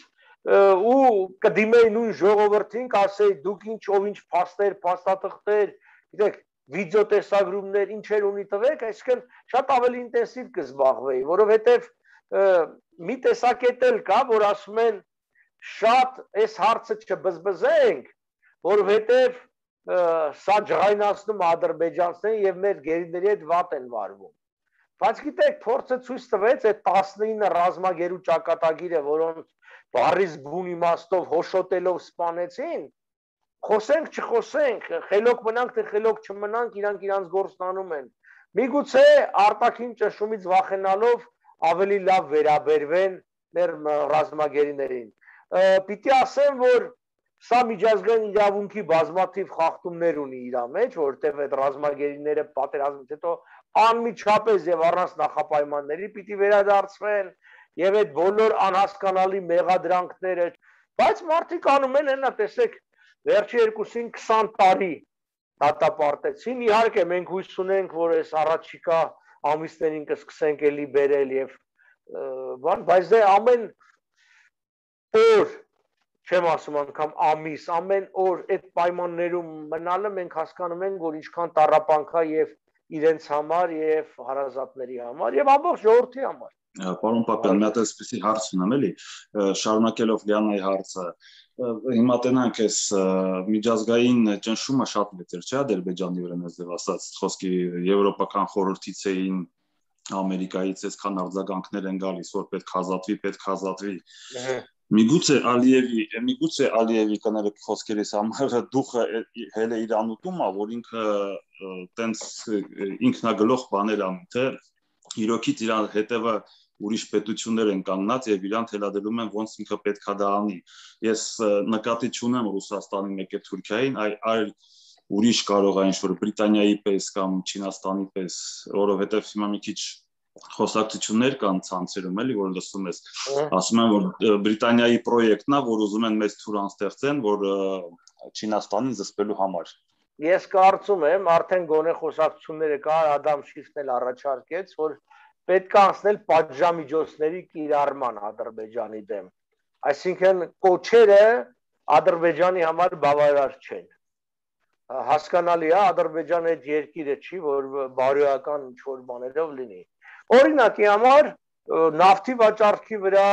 չգիտեմ, ինչ-որ կամ Ադրբեջանին բան վաճառելու, դա էլ բավականին բարդ է, որտեղ շատ երկրներ շատ լավ հարաբերություններ ունեն Ադրբեջանի հետ եւ հանուն Հայաստանի կամ հայ ռազմագերիների չեմ ասում։ Բայց կան երկրներ, որ կարան, օրինակ Միացյալ Նահանգները, եթե սենատը անցկացրեց, իշխանությունը, ադմինիստրացիան ուզի թե չուզի պիտի ենթարկվի։ Օրինակ վերջի սահմանափակումը բայրակդարների համար ամերիկյան որոշ պայստամասերի վաճառքի արգելքն էր։ Ինչ դրանից առաջ էլի ինչ որ բաներ կար, F-35 օդանավերի վաճառք, այդ Թուրքիայի դեմ։ Նույն Ադրբեջանի դեմ, եթե Ադրբեջանի նավթի վրա էմբարգո դրվի եւ արգելվի նավթը առնել եւ գազը, ես վստահ եմ, որ շատ արագ ձևով Ադրբեջանը ռազմագերիներին կվերադարձնի։ Այսինքն պետք է ասնել ճշմարտ միջոցների, բայց դա պետք է անեն մեծ ուժերը եւ պիտի անեն միասնաբար, որովհետեւ տեսեք, ասենք ենթադրենք ամերիկան գազի եւ նավթի վրա էմբարգո դրեց, բայց ասենք ձեր ասած նույն Բրիտանիան չենթարկվեց եւ շարունակեց առնել։ Քիչ հավանական է, բայց այսպես, կամ Ռուսաստանը, կամ չգիտեմ մեկ այլ երկիր, դա չի աշխատի, դա պետք է լինի գոնե ամերիկյան այն ոճի մեջ, որ ինքը ասում է, որ ես էմբարգո դնում եմ, նաեւ բոլոր նրանք, ովքեր որ կառնեն, եւս կենթարկվեն պատասխանատվության։ Այդ տիպի բան լինի, կարող է աշխատի։ Մնացած պարագային Ադրբեջանին բան չի, խոսքով չես կարող համոզես։ Բայց ինչքան է այդ մեր շանսերը, որ տենց բաներ կարող է Ամերիկայի Միացյալ Նահանգներից լինեն, հնարավոր է, այդ ուղղությամբ աշխատանքներ տարվում են, չեմ ասում, որ դա կլինեն բան այսպես մեծ լայնածավալ էմբարգոներ բաներ, ասենք նավթի արգելք եւ այլն, չէ։ Գիտեք ինչի նավթի արգելքը չէ, շատ պարզ պատճառով։ Այսօր ընդհակառակ աշխատում են, որ իրանական նավթը բերեն եւ գազը բերեն համաշխարհային շուկա, որպեսզի ռուսական նավթն ու գազը քիչ ծախվի։ Իրանք հասկանում են, եթե էմբարգո դնեն ադրբեջանական նավթի ու գազի վրա, նշանակաբար Ռուսաստանը պիտի այդ բացի լրացնի, դեռևս Իրանը չի մտել շուկա։ Իսկ աշխարհի համար Ադրբեջանը շատ ավելի ընդունելի է, քան Ռուսաստանը։ Դրա համար էլ, այսինքն, դա չեն անի։ Այստեղ մի քիչ եթե մենք մեծ ենք նայում, այսինքն մենակ հայ-ադրբեջանական կոնֆլիկտ չէ, մենք մեծ ենք նայում, տեսնում ենք, որ ոնց ասած շատ հարցերում մեր շահերը չի համապատասխանում աշխարհի մեծերի շահերի հետ, որտեղ աշխարհի մեծերի համար, եթե մեր թիվ 1 թշնամին Թուրքիան ու Ադրբեջանն է, աշխարհի երկրների համար թիվ 1 թշնամին Ռուսաստանն է, դուք դա մի մոռացեք։ Կան Ռուսաստանում եք ապրում։ Այդտեղ դրա մասին այդքան չեն խոսում, բայց աշխարհի թիվ 1 թշնամին այսօր Ռուսաստանն է։ անգամ Չինաստանը չի։ Չինաստանը դիտարկվում է որպես rival, մրցակից, բայց որպես enemy դիտարկվում է Ռուսաստանը, Պուտինյան Ռուսաստանը։ Եվ քանի դեռ Ռուսաստանը այս իր քաղաքականությունը շարունակել է գնալով պատժամիջոցներ Ռուսաստան նկատմամբ խստանալու եւ մենք տուժելու ենք։ Հայաստանը եւ հայերս տուժելու ենք եւ տուժում ենք այսօր։ Մեզ են հաճախ պատժում նրա համար, որ մենք Ռուսաստանի դաշնակիցն ենք, որ մենք ռուսական զորք ունենք մեր տարածքում, որ մենք Ռուսաստանի օգտին ենք քվեարկում։ Այդ Ռուսաստանում դա չեն գնահատում։ Իրանք չեն պատկերացնում, որ այդ մեր մի քվեարկությունը Ռուսաստանի օգտին, երբ որ 5-6 երկիր է ընդամենը քվեարկում եւ ասենք նույն Ադրբեջանը չի քվեարկում, Հայաստանը կողմա քվեարկում, հետո Հայաստանը դրա պատճառով հայտնվում է զանազան լրջագույն խնդիրների առաջ, սկսած նրանից, որ տարբեր ֆինանսավորումներ են կտրում, վերջացած տարբեր ինչ որ արգելքներ են դնում մեր առաջ։ Եվ ինչ են հայերը նեղացած Ռուսաստանից այսքան, որ ռուսներն ասում են, ինչի պետք է ռուսները կռվեն հայերի համար։ Հենց դրա համար, որտեղ հայերը կռվում են ռուսների համար։ Հայերը տուժում են ռուսների երեսից, միլիարդավոր դոլարներ են մենք կորցրել վերջի տարիներին։ Մենք զորք ենք ուղարկել ռուսական դրոշի տակ Սիրիա, միակ երկիրն ենք եղել, որի պատճառով մենք Ամերիկայի ոնց քացուտակ ենք հայտնվել երկար ժամանակ։ Մեզ զրկել են աջակցությունից տարբեր, բայց պատերազմի ժամանակ որ մեր կողքը որևէ չկանեց ինչով է պայմանավորված, որտեղ մենք Ռուսաստանի դաշնակիցն ենք եւ Ռուսաստանը մեզ պարզապես գցեց։ Այսա որ ժողովուրդը չի ներում։ Խնդիրը չի որ ինքը պարտվել է, կարող պարտվել, ինքը զգում է որ ինքը պարտվել է, որտեղ իր դաշնակիցը իրան դավաճանել է եւ Ռուսաստան հեքիաթներ պատմեն, որ Ղարաբաղը դա բանից դուրս էր, պատասխանատվության դա էսեն, սա հեքիաթներ է, ոչ մեկը դա չի ուզում։ Ինքը հանգիստ կարար զենքը տարմես, մենք այդ հարցերը կլուծենք եւ ոչ թե անգամ մեր փողով գնված զենքերը առ այսօր դեռ չի փոխանցել Հայաստան, կամ ինչ էլ փոխանցել է եղել է փչացած կամ չաշխատող։ Պարսկաստանը հիմա սկսեց իր նավթն ու գազը վաճառել շուկա, այս հարցերը կարող ավելի շուտ է սկսեն։ Չէ, այդ Պարսկաստանը ավելի Ռուսաստանի հետ կապված հարց է, այսինքն այս Ամերիկայի սերը, որ Պարսկաստանի հանդեպ բռնել է, դա մենակ մի խնդիր է լուծում։ Ռուսաստանի նավթի ու գազի շուկայից հանելու խնդիրն է լուծում, ինքը ուրիշ խնդիր չի լուծում։ Ինչքան էլ որտեղ շատ պարզ է ամեն ինչ։ Ամերիկյան հաշվարկը հետևյալն է։ Այո, բանում տոտալիտար ռեժիմը, մոլաներ են նստած Իրանում, բայց ռազմական տեսակետից Իրանը դեռևս չունի ատոմային զենք եւ այդ վտանգը չի ներկայացնում, ոնց որ Ռուսաստանն է ներկայացնում։ Հատկապես Ռուսաստանի մուտքը Ուկրաինա շատ բան է փոխել արևմուտքում։ Այսինքն դուք մի մոռացեք, որ արևմուտքը դա անցալում է բացայտ ագրեսիա տարբեր երկրների դեմ։ Այսօր այդ ձև չեն անում։ Այսօր եթե որևէ երկիր պետք է հարցակվի, գոնե 1000 տեսակի սիրուն փաթեթավորումներ է անում, բայց դնել, մտնել ուրիշ երկրի բանը գրավել, այսինքն եւ ասել, որ իմն է, բնական է, այն Ռուսաստանի նման երկիրը, որը ավանդաբար արևմուտքը դիտարկել է իրար թշնամի, շատ բարդ է լինելու։ Չգիտեմ, հարցը այն է, որ մենք այսօր անցումային ամենավտանգավոր փուլում ենք, Ռուսաստանը արդեն մեր դաշնակիցը չի, իսկ արևմուտքը դեռևս մեր դաշնակիցը չի։ Եվ այսպես կիսա ճանապարհին ենք, մի քիչ Ռուսաստանի հետ ենք լավ, մի քիչ Ամերիկայի հետ ենք լավ, բայց որևէ մեկի հետ չունենք, այսպես կայուն հաստատուն հարաբերություններ, որ վստահ լինենք, որ հաջորդ պատերազմի ժամանակ մեկը մեր թիկունքին կկանգնի, դրա համար փորձում ենք գոնե արագացնենք, հասկանանք, որ кողմի վրա ենք вершнаканապես հաստատակամ կանգնելու. Есть такая мысль, то, что на картах Гугла и на картах Яндекса указан Азербайджан. Если мы отменим Карский договор, мы можем признать эти земли на территории Армении. То есть они незаконно ворвались на территорию Армении и взяли наших пленных. Это может как-то повлиять на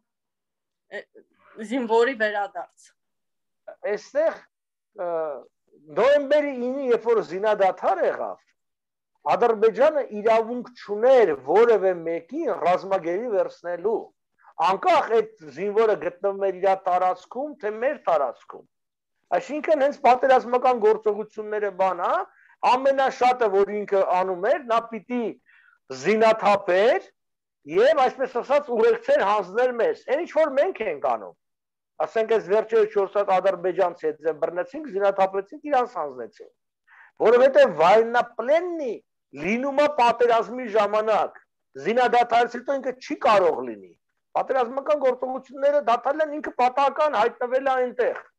Բայց դա ասեմ Ադրբեջանի հետ չաշխատող բան է։ Մյուսը, ինչ վերաբերում է Կարսկի դագավոր, Մոսկովսկի դագավոր, չէ, դա կապ չունի արևելյան սահմանների հետ, Ադրբեջանի հետ կապ չունի։ Իրանք հայ-ադրբեջանական մասով միայն Նախիջևանի տարածքով է վերաբերում, էլի, այսինքն կարծեմ երրորդ հոդվածն է Մոսկվայի պայմանագրի, որ ասում է российское правительство, меке правительство там ихнего парламента, кемаста признали, читаем территорию как без права передачи третьей стороны. Эса, որը այսինքն խնդիրը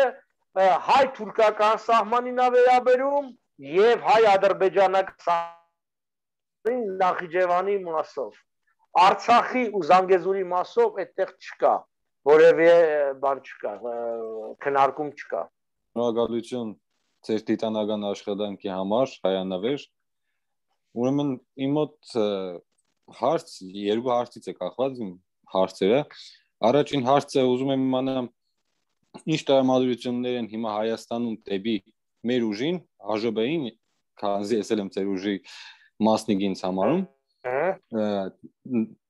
նախընտրական ու հետընտրական շրջաններում։ Այսինքն մարդիկ ինչ որ չափով արթնացան տեսնելով այս կրկեսային վիճակը ազգային ժողովի, թե ինչ որ չափով արթնացել են, կոնկրետ եթե ԱԺԲ-ին է վերաբերում, գիտեք ինչ տեղի ունեցա, օրինակ պատմեմ մի դեպք, որ ինձ պատմեցին, ասում եմ մենք որոշել էինք ԱԺԲ-ին ձայն տայինք, 4 հոգյանոց ընտանիք է, բայց երբ որ տեսան Քոչարյանն ահագին մարդ հավաքեց իր ցույցի ժամանակ, մենք վախեցանք, որ Քոչարյանը կարող է վերադառնա, դրա համար Նիկոլին ձայն տվեցինք, որ հանկարծ նա Նիկոլից շատ ձայն չհավաքի։ Այսինքն Նիկոլը վարպետորեն, ինչպես 18 թվականին, այնպես էլ հիմա օգտագործեց նախկինների վերադարձի սպառնալիքը։ Շրթին ներշնչեցին, եթե չեք ուզում Քոչարյանը գա, տալիս եք Նիկոլին, իսկ մյուս թևն էլ ասում էր, եթե ուզում եք ազատվել Նիկոլից, ձերքվեն տվեք Քոչարյանին։ Դրա համար ըստ էության ընտրությունը մեծ մասով երկուսի միջև էր, որը սխալ է։ Մենք չունենք բավարար ռեսուրսներ, հիմա էլ չունենք, որպեսզի, ասենք, մենք չունենք եթերային հեռուստատեսություն, որ կարողանանք, այսինքն ինչպես մյուսներն են, հատկապես մարզերում հաղորդումներ տանք։ Մեր ունեցածը դա on-line TV-ները, նման հաղորդումներ է, իսկ պիտի ընդունենք, որ մարզերում ճիշտ է, երիտասարդությունը ինտերնետից օգտվում է, բայց 40 եւ վերև տարիքի մարդիկ չէ, իրանց մոտ հեռուստատեսություն նայելն է եւ բնականաբար չեն բանանում, մեզ պակաս են ծանոթ։ Շատ տարօրինակ ընտրություն են կատարում։ Օրինակ ինձ մի 2 շաբաթ, 3 շաբաթ առաջ մոտեցավ փողոցում մեկը, մարդ է սպասում, կանգնած է, դենց շատերն են ճանաչում, մոտենում են, խոսում են։ Բա ինչ պետք է լինի, պարոն Պապյան, այս երկրի վիճակը, մի բան արեք, որ երկիրը վարի է գնում, ես էլ ջրային է այդ օրը, հարց կար, ասի ում ես քվե տվել, ասես Նիկոլին, դասի Նիկոլին քվե տվել ես գնալ Նիկոլից էլ ասա, թող փրկի ինչ ես եկե ինձանից ասում, ասում է ինքը չի կարա, ասում է որ ինքը չի կարա, ինչ ես գնացել իրան քվեն տվել, ասում է եսի մեր Նիկոլներ ասինք իրան տան, այսինքն նման անպատասխանատու վերաբերմունք, դու քո քվեն տալիս ես մեկին, գնում ես այն մյուսին ես ասում ու լավ իմանալով, որ Նիկոլը չի կարա այդ հարցը լուծի, ես ասում եմ, գիտեք, ես պատրաստ ենք, մենք անում ենք ինչ-որ կարող ենք, բայց դուք հասկանում եք, որ մեզ դուք չեք տվել իշխանություն, դուք մեզ անգամ չեք տվել այնքան քիչ որ խորհրդարան մտնենք, որ գոնե արդեն ասեցի նախորդ հարցերով, որպես պարլամենտական ֆրակցիա դիմենք տարբեր երկրի պարլամենտներին, այ նույն գերիների հարցով, հա մենք դիմել ենք տարբեր դեսպանատներին, բայց լրիվ այլ կարգավիճակ կունենար, երբ որպես պարլամենտական կուսակցություն դիմենք կամ գնայինք հանդիպենք մարդկանց հետ, ասենք կարգավիճակը շատ կարևոր է քաղաքական պայքարի մեջ։ Բայց դե չեղավ ժողովուրդը, հա հիմա շատերը լիքը մարդ կա զղջում, ասում է իզուր տվի Նիկոլին, իզուր տվի սրան նրան, հա բայց դե գիտեք ինչ է, արդեն նավը գնացել է, հիմա տեսնենք հաջորդ ընտրությունները երբ կլինեն, ամեն դեպքում ես կարծում եմ, որ էլի լինելու են արտահերթ եւ 1.5-2 տարի հետո երբ մենք արտահերթ ընտրություններ կունենանք, եթե ոչ ավելի շուտ, որտեղ վիճակը շատ անկայուն է, ամեն դեպքում վիճակը անկայուն է։ Ուզեի վերադառնանք Վիլսոնյան Հայաստանին, այսինքն Սևերի պայմանագրին ու Վիլսոնի իրավարար վեճերի տարաբերությանը, որովհետև մարդկանց մեջ երբ խոսում ես, նրանք նույնականացնում են, այսինքն չգիտեն տարաբերությունը որն է, ու դրանց իրավական ուժի ժամկետների մասին է խոսք գնում, որը մենք ձեզ լսելով արդեն գիտենք, բայց խնդրեի անդրադառնանք, որովհետեւ մնացածն էլ ավելի կոնկրետ իմանեն։ Մերսի։ Այո, ցավոք սրտի շփոթություն կա, ոչ միայն ժողովրդի մեջ, այլ այսպես կոչված մասնագետների մոտ, անգամ շփոթում են ամերիկյան մանդատի հարցեր, ամբողջ չէ, դա ուրիշ հարց է, դրանք տարբեր հարցեր են։ Կոնկրետ Սևերի պայմանագիրը եւ Ուիլսոնի իրավարար վճիռը երկու զուգահեռ ընթացող գործընթացներ են եղել։ Եվ պարզապես Սևերը իր 89-րդ հոդվածով վերահաստատել է, կրկնել է, կամ ինչպես արևմտահայերն են ասում, երկրորդել է այն պահանջը, ինչ մինչ այդ արդեն Փարիզի վեաժողովը Սան Ռեմոյի նիստի ժամանակ արել էր։ Ինչ էր արել։ 20 թվականի ապրիլի 24-26-ին Սան Ռեմո քաղաքում եղավ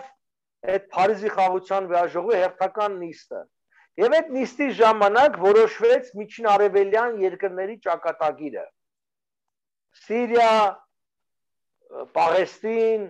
այն ժամանակ չկար Լիբանան, մեծ Սիրիայի մասեր, Պաղեստին, Իսրայել էլ չկար, Պաղեստինն էր միասեր, Սաուդի Արաբիա, Իրաք եւ այլն, եւ Հայաստան։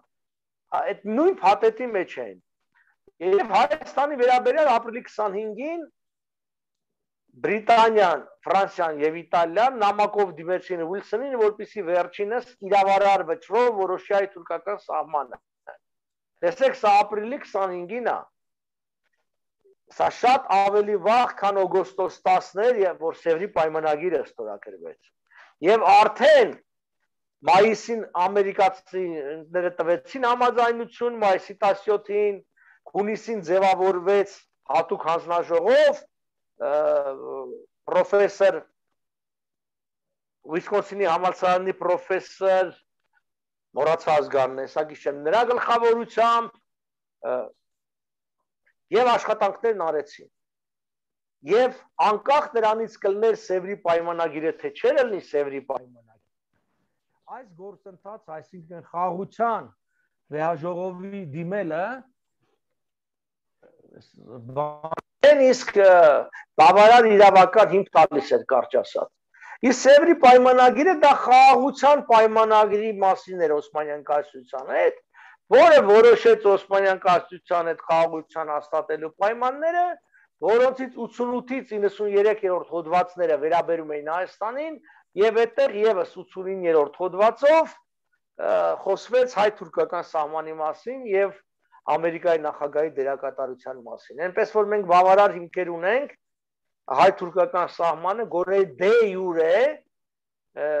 որոշելու, հստակեցնելու։ Սա կարևոր է, եթե դու թղթի վրա միջազգային որպես կատարման համար փաստաթղթ binding decision ունենում ես, դա կարևոր լծակ է, որ կարելի է ունենալ Թուրքիայի վրա եւ ինչ որ բաներ փոխել Թուրքիայից։ Պարոն Պապյան, իմ հարցը վերաբերում է մեր օրերին արդեն։ Տեսեք, մի քանի օր առաջ կառավարության նիստում չվարչապետը մեր հայտարարեց, որ ես ստացել եմ մանդատ խաղաղություն հաստատելու համար։ Եվ հետևում եմ այստեղ ռուսական լրատվամիջոցներում ադրբեջանցիների մեկնաբանությունները, իրենք ձիու հրճվանքով հիանում են այդ մտքից, որ խաղաղության մանդատ է ստացել Փաշինյանը հայ ժողովրդի կողմից։ Հիմա արդյոք մեզ չի սպառնում, հա, այդ խաղաղության պայմանագիրը։ Նիկոլը երևի աշխարհի լավագույն, իսկ հայրի մեջ հաստատ ամենալավ մանիպուլատորն է, որը կեղծ բառերով, սիրուն բառերով թաքցնում է շատ կեղտոտ բաներ։ Երբ որ ինքը ասում է խաղաղության պայմանագիր բան, դե խաղաղությունը շատ լավ բառ է։ Որ ժողովրդին ասես դու ուզում ես խաղաղություն, ինքը ասի չէ, չեմ ուզում։ Խաղաղության մանդատ է տվել։ Բայց երբ որ ինքը ժողովրդին բացատրի, որ սա խաղաղություն չի, սա կապիտուլյացիայի երկրորդ եւ վերջնական փուլն է, որ դու Ադրբեջանին հանձնում ես դե ֆակտո հանձնելուց հետո դե յուրե հանձնում ես Արցախը, դու հրաժարվում ես ազգերի լիգայի որոշումներից, դու հրաժարվում ես Վիլսոնի որոշումից, դու հրաժարվում ես քո 100 տարվա պայքարից, քո հողերի համար, քո ցեղասպանության ճանաչից, ամբողջը ջուրն է թափվում։ Ժողովուրդը կասի չէ։ Ահա եթե դու գնում ես ժողովրդի խապում ասում ես, որ ես քեզ խաղաղություն եմ բերում, ժողովուրդը ասի հա։ Բայց երբ որ դու ժողովրդին ասես, որ դա խաղաղություն չի առաջին հերթին, որովհետև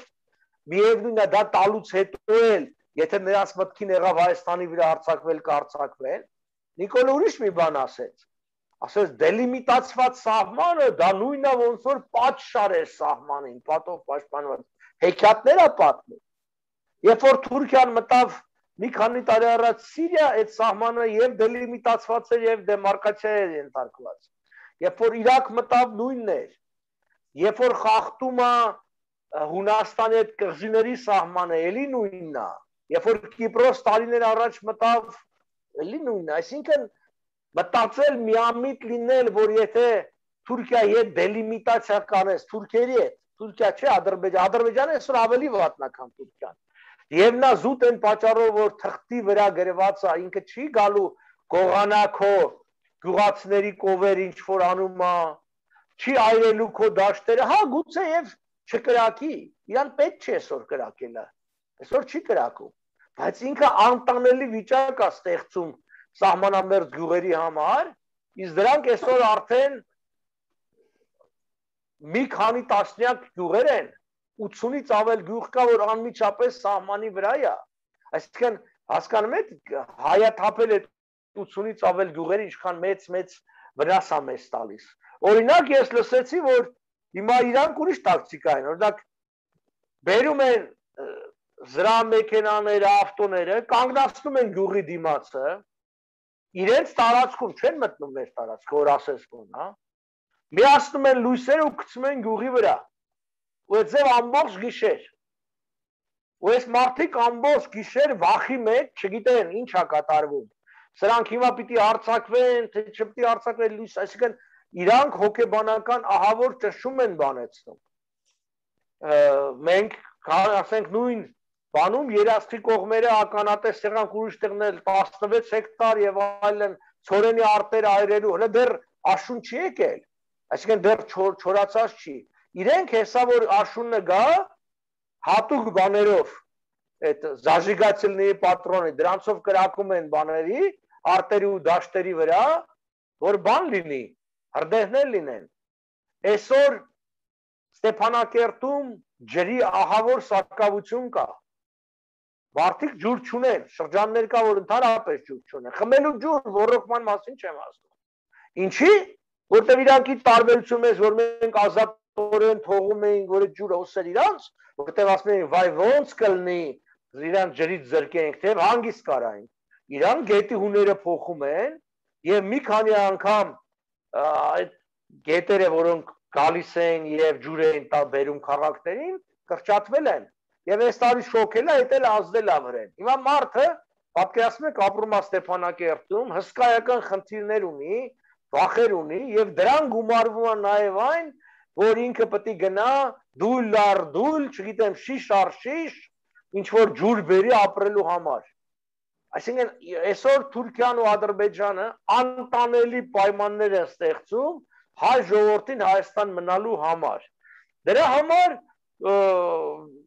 այսպես ասենք, ես որ մենք ասում ենք, որ պիտի այս իրավարարվճի մյուս բաները մեջտեղ գա, նաև նրա համար է, որ անկախ նրանից մենք կարողանանք այդ հողերը վերցնել, թե չէ, օրինակ Գուլսենյան, մենք գոնե դեմիլիտարիզացիայի կենթարկենք այդտեղ, գոնե ինչ որ միջազգային դիտորդներ կարող ենք դնել, որ նշանակում է մենք վախ չենք ունենա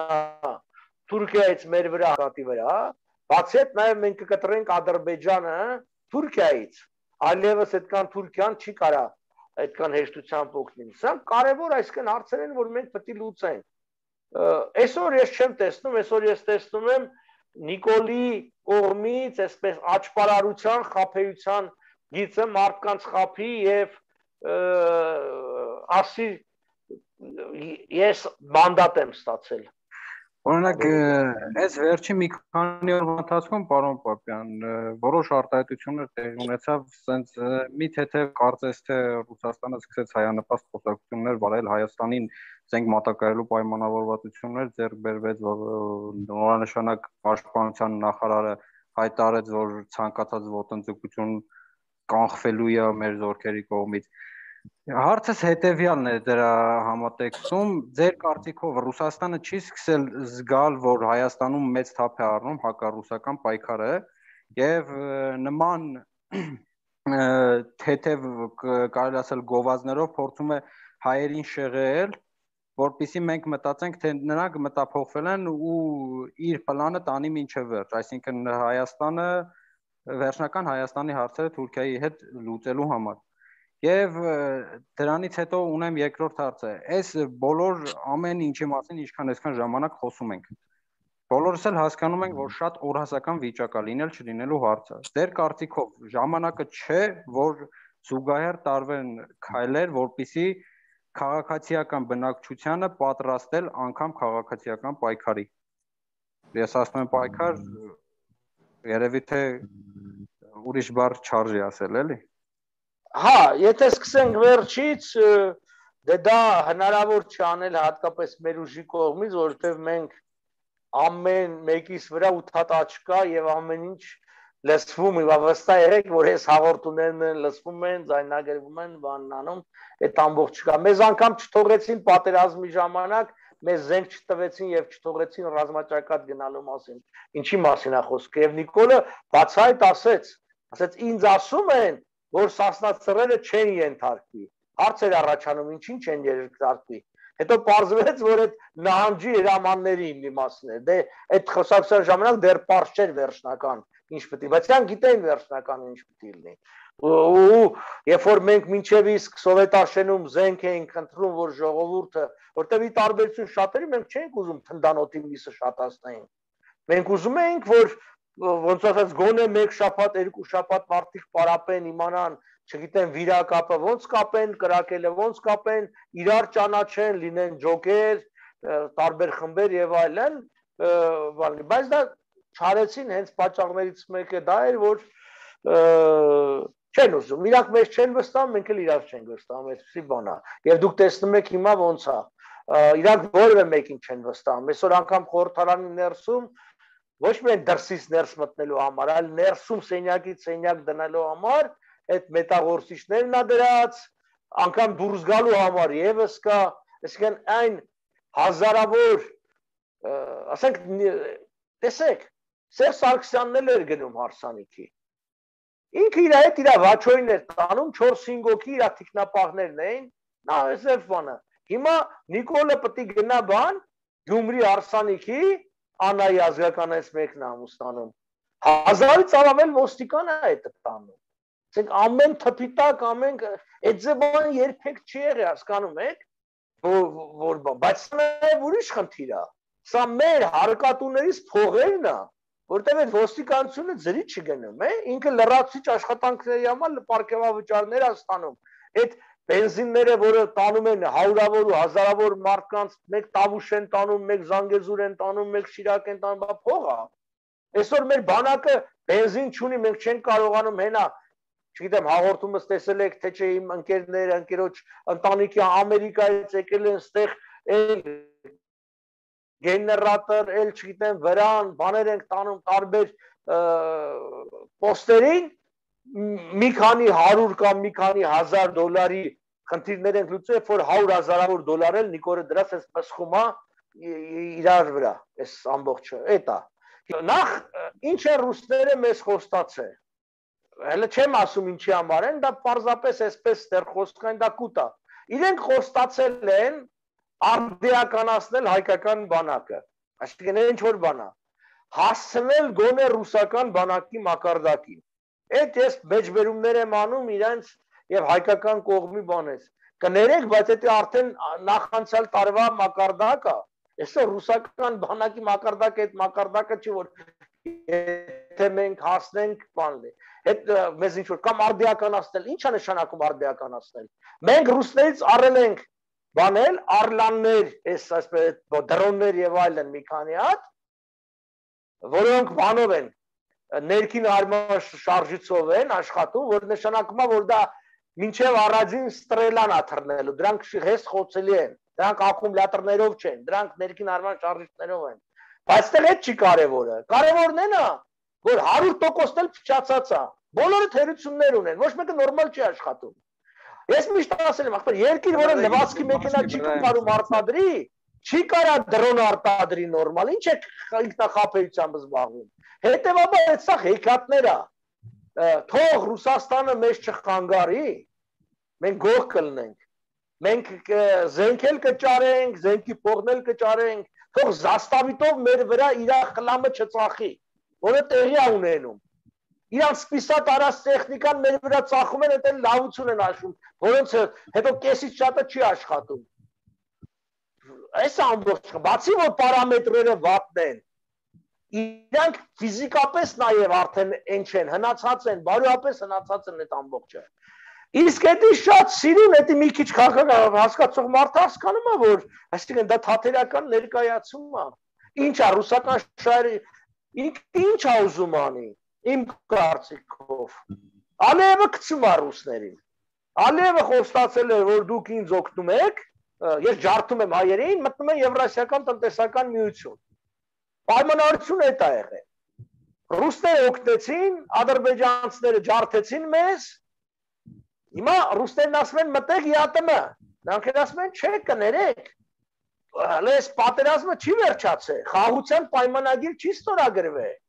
զինադադարը դեռ խաղաղության պայմանագիր չի, այև որ դուք ստիպեք, որ Նիկոլը կստորագրի խաղաղության պայմանագիր եւ վերջնականապես հարցը արդեն կփակվի, նոր այն ժամանակ կտեսնենք, բայց ռուսներն վախում ասում են արդեն կցեն տեսնում է, որ այս ադրբեջանցիք ու թուրքերը խաղեր են տալի, ասում է, բա որ հանկարծ ես ստիպեմ հայերը ստորագրեն ու Ադրբեջանը որ ասի իր հայտնի երկի պես դավայ до свидания, ես ինչ պետք է անեմ։ Եվ ստացվում է մի իրավիճակ, որ ինքը հաշվարկը ռուսների հետևյալն էր։ Հայերը, ինչպես у нас в кармане, им некуда деться, կջարդենք հայերին, ամեն ինչ կանենք, վերջում միթիզ կփրկենք, իրանք երախտապար կլնեն, մեզ շնորհակալ կլնեն, կպայենք հայերին։ Հայերը կլնեն բանը, ռուսական, որտեղ մենք փրկեցինք իրանք, որ իրանք փորձում էին ամենասկզբում այդ կերակրել չանցավ։ Միևնույն ժամանակ այդ հայերի փոքր գոյությունը Ղարաբաղում թույլ է տալի ռուսական զորքի ներկայությունը, որ շատերն ասեն, բա ռուսները եկան, պաշտպանեցին, չլնեին, հա ռուսները եկան պաշտպանեցին, որտեղ հասկանում էին, չլնեն հայերը Ղարաբաղում, իրանց, այսպես ասած, խաղաղապահները ոչ մեկին պետք չեն։ Իսկ իրանց բուն նպատակներից մեկը Լավրովի պլանները զորք տեղակայելն էր այդտեղ, Հարավային Կովկասում, Ադրբեջանում բաները։ Հետևաբար իրանք այսօր այո հասկանում են, որ Հայաստանը կորցրել են։ Ես չգիտեմ ռուսները ինչ պետք է անեն ռեալ ոչ թե խոսքի մակարդակով, այսինքն միգուցե ռեալ հակնեն թուրքերին, Թուրքիան չի կարա թափը չի երիքի, բայց գոնե Ադրբեջանին բան, այսինքն հայերին իսկապես օգնեն, ինչ որ բաներ անեն, կարող է վերաբերմունք փոխվի, բայց պիտի անեն, ոչ թե խոսքի մակարդակով ըլմի։ Այսօրվա վիճակով դեռևս ես տենց բան չեմ տեսնում։ Բացի խոսքի եւ ավելին ասեմ, իրանց այն զինատեսակները, որոնք ասում են արդեականացում, էլի բանի պետք չէ։ Իրանց ամենավերջի զենքն էլ այսօր արդեն բանի պետք չի։ Անցած է բանը։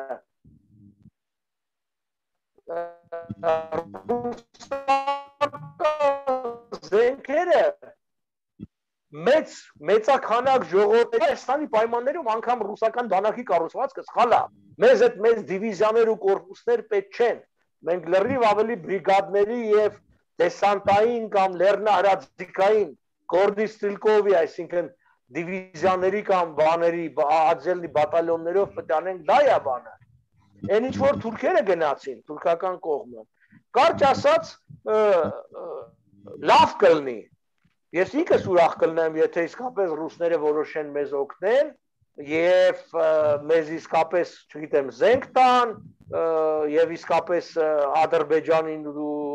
Թուրքիային ինչ որ հարցերով ճնշեն, ես դա չեմ տեսնում, ազնվորեն ասած, եւ դրա նախապայմաններն էլ չեմ տեսնում։ Դրա նախապայմանները չկա։ Ռուսաստանը այսօր նստածա գազի ասերի վրա 20 միլիարդ ծախում է 20 միլիարդ խորանարդ մետր, Գերմանիա 16 միլիարդ Թուրքիա։ Եթե ինքը Թուրքիան կարա չառնի, որտեղ Թուրքիան դառնում է, քանի որ Ադրբեջանից է կրճատել, այսինքն դա ոնց Ադրբեջանի կաշառքն է Ռուսաստանի։ Այսինքն Թուրքիան ունի մատակարարներ, իսկ Ռուսաստանը չունի ուրիշ սպառողներ։ Ռուսաստանի վիճակը շատ բան կլինի, կվատանա։ Միակ տարբերակը, որ կարա տեղի ունենա ռուս-ադրբեջանական կամ ռուս-թուրքական բախում,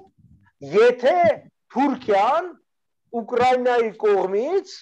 Ուկրաինայում կռվի Ռուսաստանի դեմ, որը ասում է նիզագարամի։ Շուտով մենք ականատես կլինենք, ոնց է թուրքական բանակը ջախջախում ռուսական բանակին Ուկրաինայում եւ նույն Ղրիմում։ Այդ ժամանակ ռուսները իրանց գլխին կտան, բայց մենք հերթական անգամ չեն գնա իրանց պաշտպանելու, ինչպես արել ենք բազմաթիվ ռուս-թուրքական եւ ռուս-պարսկական պատերազմների ժամանակ եւ դրա դիմաց ստացել ենք երախտամոռություն։ Այսօրվա իշխանության ծերը նույն ռուս ժողովուրդն է տարապում Ռուսաստանում, եւ եթե Ռուսաստանը առաջնորդվեր իր աշխարհաքաղաքական շահերով եւ ոչ թե բիզնես շահերով, մեր շահերը համընկնում էին այդ ժամանակ, որտեղ իր աշխարհաքաղաքական շահերը պետք է լիներ Թուրքիայի եւ Ադրբեջանի դեմ։ Բայց քանի որ այսօր Ռուսաստանը ավելի շատ ոչ թե պետություն է, այլ բիզնես պրոյեկտ է, ինքը առաջնորդվում է տարբեր բանը, ամերիկացիներից ով է ասել, Տրամփն էր, թե ով էր, որ բալշե բանը բենզինովая колонка, թե ինչպես մի բան էր ասել, gas station, a big gas station։ Այսինքն եւ եթե դու առաջնորդում ես այդ տրամաբանությամբ, թե գազում վրա պետք է ծախես, նավթը Ադրբեջանից էժան առնես, թանկ ծախես, փող աշխատես, բան, բնականաբար մենք չենք կարող բան անել, փոխարինել ոչ Թուրքիային, ոչ Ադրբեջանին։ Բայց եթե Թուրքիան իր ելնելով, Թուրքիան չէ, Ռուսաստանը իր աշխարհակական շահերից փորձեր հզորացնել Հայաստանի միջոցով, այդ թվում նաև այս Հուլսինյան իրավարար վճռով, ինչ որ ավելի մեծ տարածքներ բանաներ։ Ինքն էլ թեկուզ է այդ ժամանակ լիներ մեր պատրոնը, մենտորը, ինչ ուզում ես ասա, բայց այդ լիներ, որով ինքը փագեր ամբողջ հարավային Կովկասը թուրքական ազդեցությունից, որի պատճառով նաև հյուսիսային Կովկասը մեր շահերը կամընկնեն։ Բայց այսօր մարդիկ ասում են, որ Ռոսիա это славяно-тюркская страна, մենք պետք է գնանք Туркоязычный երկրների մաս կազմենք, որովհետև այդ Լավրովն ասել, у нас 20 миллионов тюрок живет Էսկոմենկոմ, բայց այդ 20 միլիոնով քանի տոկոսն է, դա էլ պետք է հաշվի առնել։ Հետո մյուս կողմից բան, ասածը սա է, որ այո, մենք հույսեր ունենք, մենք միշտ բանը, դեռևս Միքայել Նալբանդյանը 19-րդ դարում ինքը լինելով Ռոստովի հայ, այդտեղ Ռոստովից մարդ կար, որ ասում էր, Միքայելը լավ էր ճանաչում ռուսներին, ինքը Ռոստով ծնված, Պետերբուրգ սովորած, ասում էր Ռուսիա ազատությունը մեծ նշանակություն ունի համայն մարդկության ճակատագրի համար։ Այսինքն եւ մենք մեր Հայաստանի ազատագրումը միշտ կապվել է ռուսական ինքնակալության տապալման հետ։ Դե ուզում եմ շեշտել, ինքնակալության համաձերժավիը ոչ թե պետության կամ ժողովրդի, չէ, այդ ինքնակալության, որ մի խումբ սամադուր հասնում է իշխանության, ասենք կոոպերատիվ օզերը, եւ սկսում է երկիրը թալանել ու մասնատել ու ծախել իրանց շահը։ Ցավոք սրտի լինում է, ինչպես մեր մոտ այսօր մենք ունենք իշխանություն, որը չի առաջնորդվում մեր երկրի շահերով, գոնե վերջի շրջանի Պուտինը, չեմ կարող ասեմ առաջի շրջանի մասին, մի քիչ ուրիշ էր ինքը, բայց վերջի շրջանի Պուտինը բացահայտորեն ընկել է լրիվ այդ բիզնես շահերի հետևից եւ դավաճանում է ժողովուրդների, իսկ ժողովուրդները շատ դժվարությամբ են վերականգնում վստահությունը։ Ի վերջո, գիտեք, մեր ժողովրդի համար սա պարզ պարտություն չէր։ Սա մեր վերջի 30 տարվա տանջանքների եւ տառապանքների կորուստն էր։ Սա այդ երիտասարդության կորուստն էր, ասենք շատ ծանր բան է մեզ համար։ Ես մարդիկ գիտեմ, իմ տարիքի մարդիկ ընկերներ ունեմ, 6 ամիսա տնից դուրս չեն գալիս։ Դեպրեսիայի մեջ են, չգիտեն ոնց բան անել։ Այսինքն մարդիկ խելագարվել են, մարդիկ են, որոնք երեխեք չեն կորցրել, որոնք բիզնեսներ չեն կորցրել, թվում է, որ այդ մարդիկ պետք է հեշտ անեն, էլի։ Բայց ամեն մարդ չի որ կարում, այ ուր մնաց նրանց մասին ովքեր որ ամեն ինչ են կորցրել։ Ես ընկեր ունեմ հադրուցի, այսինքն, որ վիրավորվել է ծանր, ամեն ինչ է կորցրել։ Բիզնեսներն է կորցրել, տներն է կորցրել, աղբոր գերեզմանները զոհված, չգիտեմ, հարազատների ու վզին մնացել են այն վարկերն ու պարտքերը եւ ոչ ոք չի ջրում դա, որ ինքը ընդեղից վերցնում էր, որովհետեւ ներդրում աներ, ասենք հադրութում։ Եվ այս մարդը եկել է Երևան, փորձում է ինչ-որ մի բան անի, էլ իրանց էլ պետությունը պարտքերնել ուզում է, բանկերը ասում են պետք է բերես տաս։ Ինչ ֆորս մաժոր, ինչ բան։ Այս մարդն ասում ախպեր, ես էդի որոն համակարգ եմ սարքել, Ջաբրայիլում, ես կողմ գնացեք բան արեք։ Այդտեղը, բայց ուզում եմ ասեմ, սա շատ ծանր հետևանքներ է, բայց վերջացնելով ամփոփելով ասեմ, ես չեմ վհատվում։ Ես գիտեմ, որ մեր ժողովուրդը շատ ավելի ծանր վիճակներից է դուրս եկել։ Ես ինչի չեմ վհատվում, որտեղ տեսնում եմ, որ ժողովրդի մեջ ամենակարևորը սրտում եւ գլխում փոփոխություն է տեղի ունենում։ Սա շատ կարևոր բան է։ Այսինքն ինքը սկսում է արդեն մի քիչ այլ ձևով մտածել, այն միամիտ վիճակից դուրս է գալիս։ Ինքը փորձում է ավելի լուրջ քաղաքական մոտեցումներ բերել, ու ես վստահ եմ, որ եթե հայերը ոչ բոլորը, բայց գոնե մի մեծ խումբ հայեր ուզում են ինչ-որ մեծ բան անեն իրենց երկրի համար, հաստատ կանեն ու մենք այս վիճակից դուրս կգանք։ Ես գիտեմ շատ լուրջ պրոյեկտներ կա, որ աշխատում են։ Ես հիմա պետք է գնամ վաղը Երևան, մյուս օրը ասենք Ամերիկայից մարդ է գալի ամերիկահայ միտիկինա, որի հետ նա լուրջ պրոյեկտ պետք է քննարկենք։ Սրանք մարդիկ են, որոնք երբեք Հայաստանով չեն հետաքրքրվել։ Բայց այս վիճակը ստիպեց, որ իրանք էլ բան անեն, մտնեն խաղի մեջ, որտեղ ձեզնից շատերը ասեցին, իրանք էլ են հասկանում, որ երկիրը կանգնած է կործանման շեմին։ Այսինքն կամ մենք լինում ենք մեծ ու հզոր, կամ չենք լինում։ Չկա, միջինը չկա։ Այսինքն այս միջավայրում, այս հարևաններով միջինը չկա, մեզ չեն թողելու փոքր ու խեղճ գոյատևենք, մեզ հոշոտելու են, կամ տիլնենք մեծ ու ուժեղ, կամ չենք լինի։ Հարցից վերաբերում է Հայաստան, Վրաստան եւ Հայաստան-Ադրբեջան սահմանին։ Ինչպես գիտենք, 1920 թվականի փետրվար 24-ի որոշմամբ ազգերի լիգայի զեկույց առաջարկով ավելի ճիշտ սահմանը նախանշվել է։ Գոյություն ունի արդյոք այդ քարտեզը։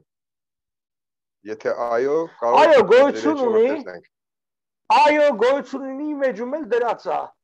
Երբ որ մտնեք, կարակ բան անեք տակ, անգլերեն լեզվով էլ, ռուսերեն էլ, դից բացատրություն կա, հայերենն էլ կա, բանը։ Ռուսերեն կարծեմ վերնագիրն է международный статус, չէ, առանց международный статус Նագորնո Ղարաբաղը по международному праву, կամ անգլերենով the title of Nagorno Karabakh, այսինքն այդտեղ կարգավիճակի մասն էր, որ ես գրում եմ, որ նա Հայաստանի Հանրապետության մաս է ճանաչվել, շատերը տեսեք ինչ են ասում, տեղ խնդիրը ինչումն է, ասում են Քանի որ Սևրի պայմանագրում գրված է, որ նախ պիտի կողմերը փորձեն համաձայնության գալ, հետո եթե ոչ դա կանեն բաները, հենց այդ 3-4 երկրներն էլ նշվում է, որ այդ վճիռը փետրվար 24-ի արել են որոշումը։ Բրիտանիա, Ֆրանսիա, Իտալիա, Ճապոնիա։ Ասում են դեռ ասա պիտի անեն, ասում են չէ, եղբայր այդպես չի եղել։ Մարդիկ չեն կարդացել փաստաթղթերը։ Այսինքն ստեղծել են հանձնաժողով, որը տվել է իր նախնական առաջարկները ոնց պետք է, այսինքն դա ընդունվել է։ Դա այդ 4-ի համար ոնց որ ասած հիմքն է։ Դրա իրականացումը արդեն դրվել է որոշակի պայմաններից հետո։ Մոտարապես sense է, թող սկզբից մի հատ իրանք փորձեն, 100 ժամանակ էր տրվում նոյեմբեր 22-ից հետո։ Եթե իրանք դա չանեն, մենք կանենք, իսկ ոնց կանենք այն սկզբունքով եւ այն ինչ որ արդեն որոշել ենք։ Այսինքն զագատովկեքը արդեն կա այդ բանը։ Իսկ Ադրբեջանն ու Վրաստանը երկուսն էլ որևէ միջազգային փաստաթուղթ չունեն սահմանի վերաբերյալ։ Հայ-վրացական սահմանը որոշվել է Վրաստանի ՑԿ-ի կողմից նույն 21 թվականի հուլիսի էլին դեղել նիստ է եղել, անգամ Ռուսաստանի կավբյուրոն չեղել։ Վրաստանի ՑԿ 3 հոգի որոշումով որոշել են, որ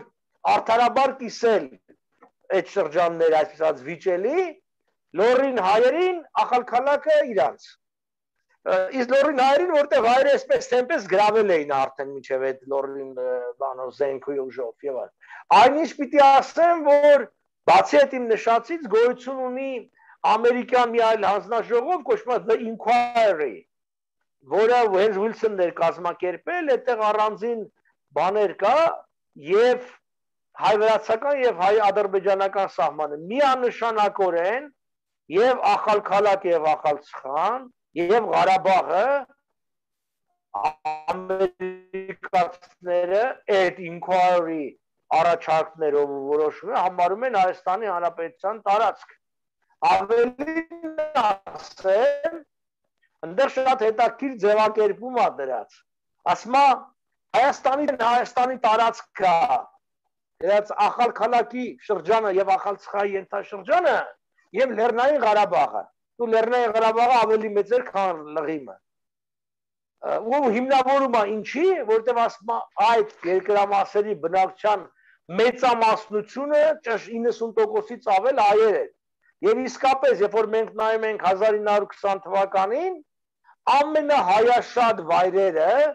դա եղել է Ջավախքը եւ Ղարաբաղը, 90%-ից ավել։ Անկամ Արարատյան դաշտը, Զանգեզուր եւ այլուր շատ մեծականակ մուսուլմաններ ու թուրքեր են եղել։ Բայց տեսակ ճակատագրի հեգնանքով ամենահայաշատ վայրերն էլ դրվել են Հայաստանի Հանրապետությունից դուրս։ Բայց դա արդեն արվել է բոլշևիկյան իշխանության ժամանակ, դրա համար ես միշտ հանդես եմ գալիս այն բանի օգտին, որ ինչպես Վրաստանը եւ Ադրբեջանը դատապարտեցին սովետական իշխանությունը եւ բոլշևիկյան զավթումը Հայաստանից, դա մենք պիտի անենք, դա քաղաքական եւ իրավական քայլ է։ Եվ դա պիտի արվի անկախ այն հանգամանքից, թե սովետական շրջանում Հայաստանը զարգացել է եւ այլն, Վրաստանն էլ է զարգացել, Ադրբեջանն էլ է զարգացել սովետի տարիներին, եւ տնտեսական զարգացումը ու քաղաքական իրավական գնահատական իրար հետ կապ չունեն։ Այսինքն դա չի փոխում նրա զավթիչ լինելու էությունը։ Եղել է անկախ Հայաստան, անկախ Վրաստան, անկախ Ադրբեջան, ճանաչված միջազգային շատ երկրների կողմից եւ եկել է 11-րդ կարմիր բանակը գրավել է հերթով այդ երկրները։ Դա պարզ զավթում է, օկուպացիա է։ Եվ օկուպանտի գործողությունները չեն կարող լինել իրավական եւ չեն կարող ստեղծել որևէ իրավական հետևանքներ։ Մենք մի քիչ առամարել ենք նախորդ իշխանությունների ժամանակ ընդհանրապես իրավունքը, միջազգային իրավունքը։ Ես դա կարծում եմ նաեւ պայմանավորված է այն բանով, որ մենք որպես սովետի պրոդուկտ մշտապես առամարանք ենք ունեցել իրավունքի նկատմամբ։ Մինչև հիմա էլ ասում ենք դա կարևոր չի։ Ես երբեք չեմ ասել, որ միայն միջազգային իրավունքով կարելի է խնդիրներ լուծել, բայց ես ասել եմ, որ դա այն զրոն է, որը դնում ես թվանշանի կողքին եւ տասնապատիկ հզորացնում է քո հնարավորությունները։ Դա շատ կարևոր է, եթե մենք արած լինեինք եւ աշխարհին ցույց տանք, որ Ղարաբաղը ըստ Փարիզի վեաժողովի ազգերի լիգայի Հայաստանի Հանրապետության մասը, Ադրբեջանին չէր հաջողվի մեզ ներկայացնել որպես օկուպանտ, որպես ագրեսոր եւ այս պատերազմը ներկայացնել, որ ինքը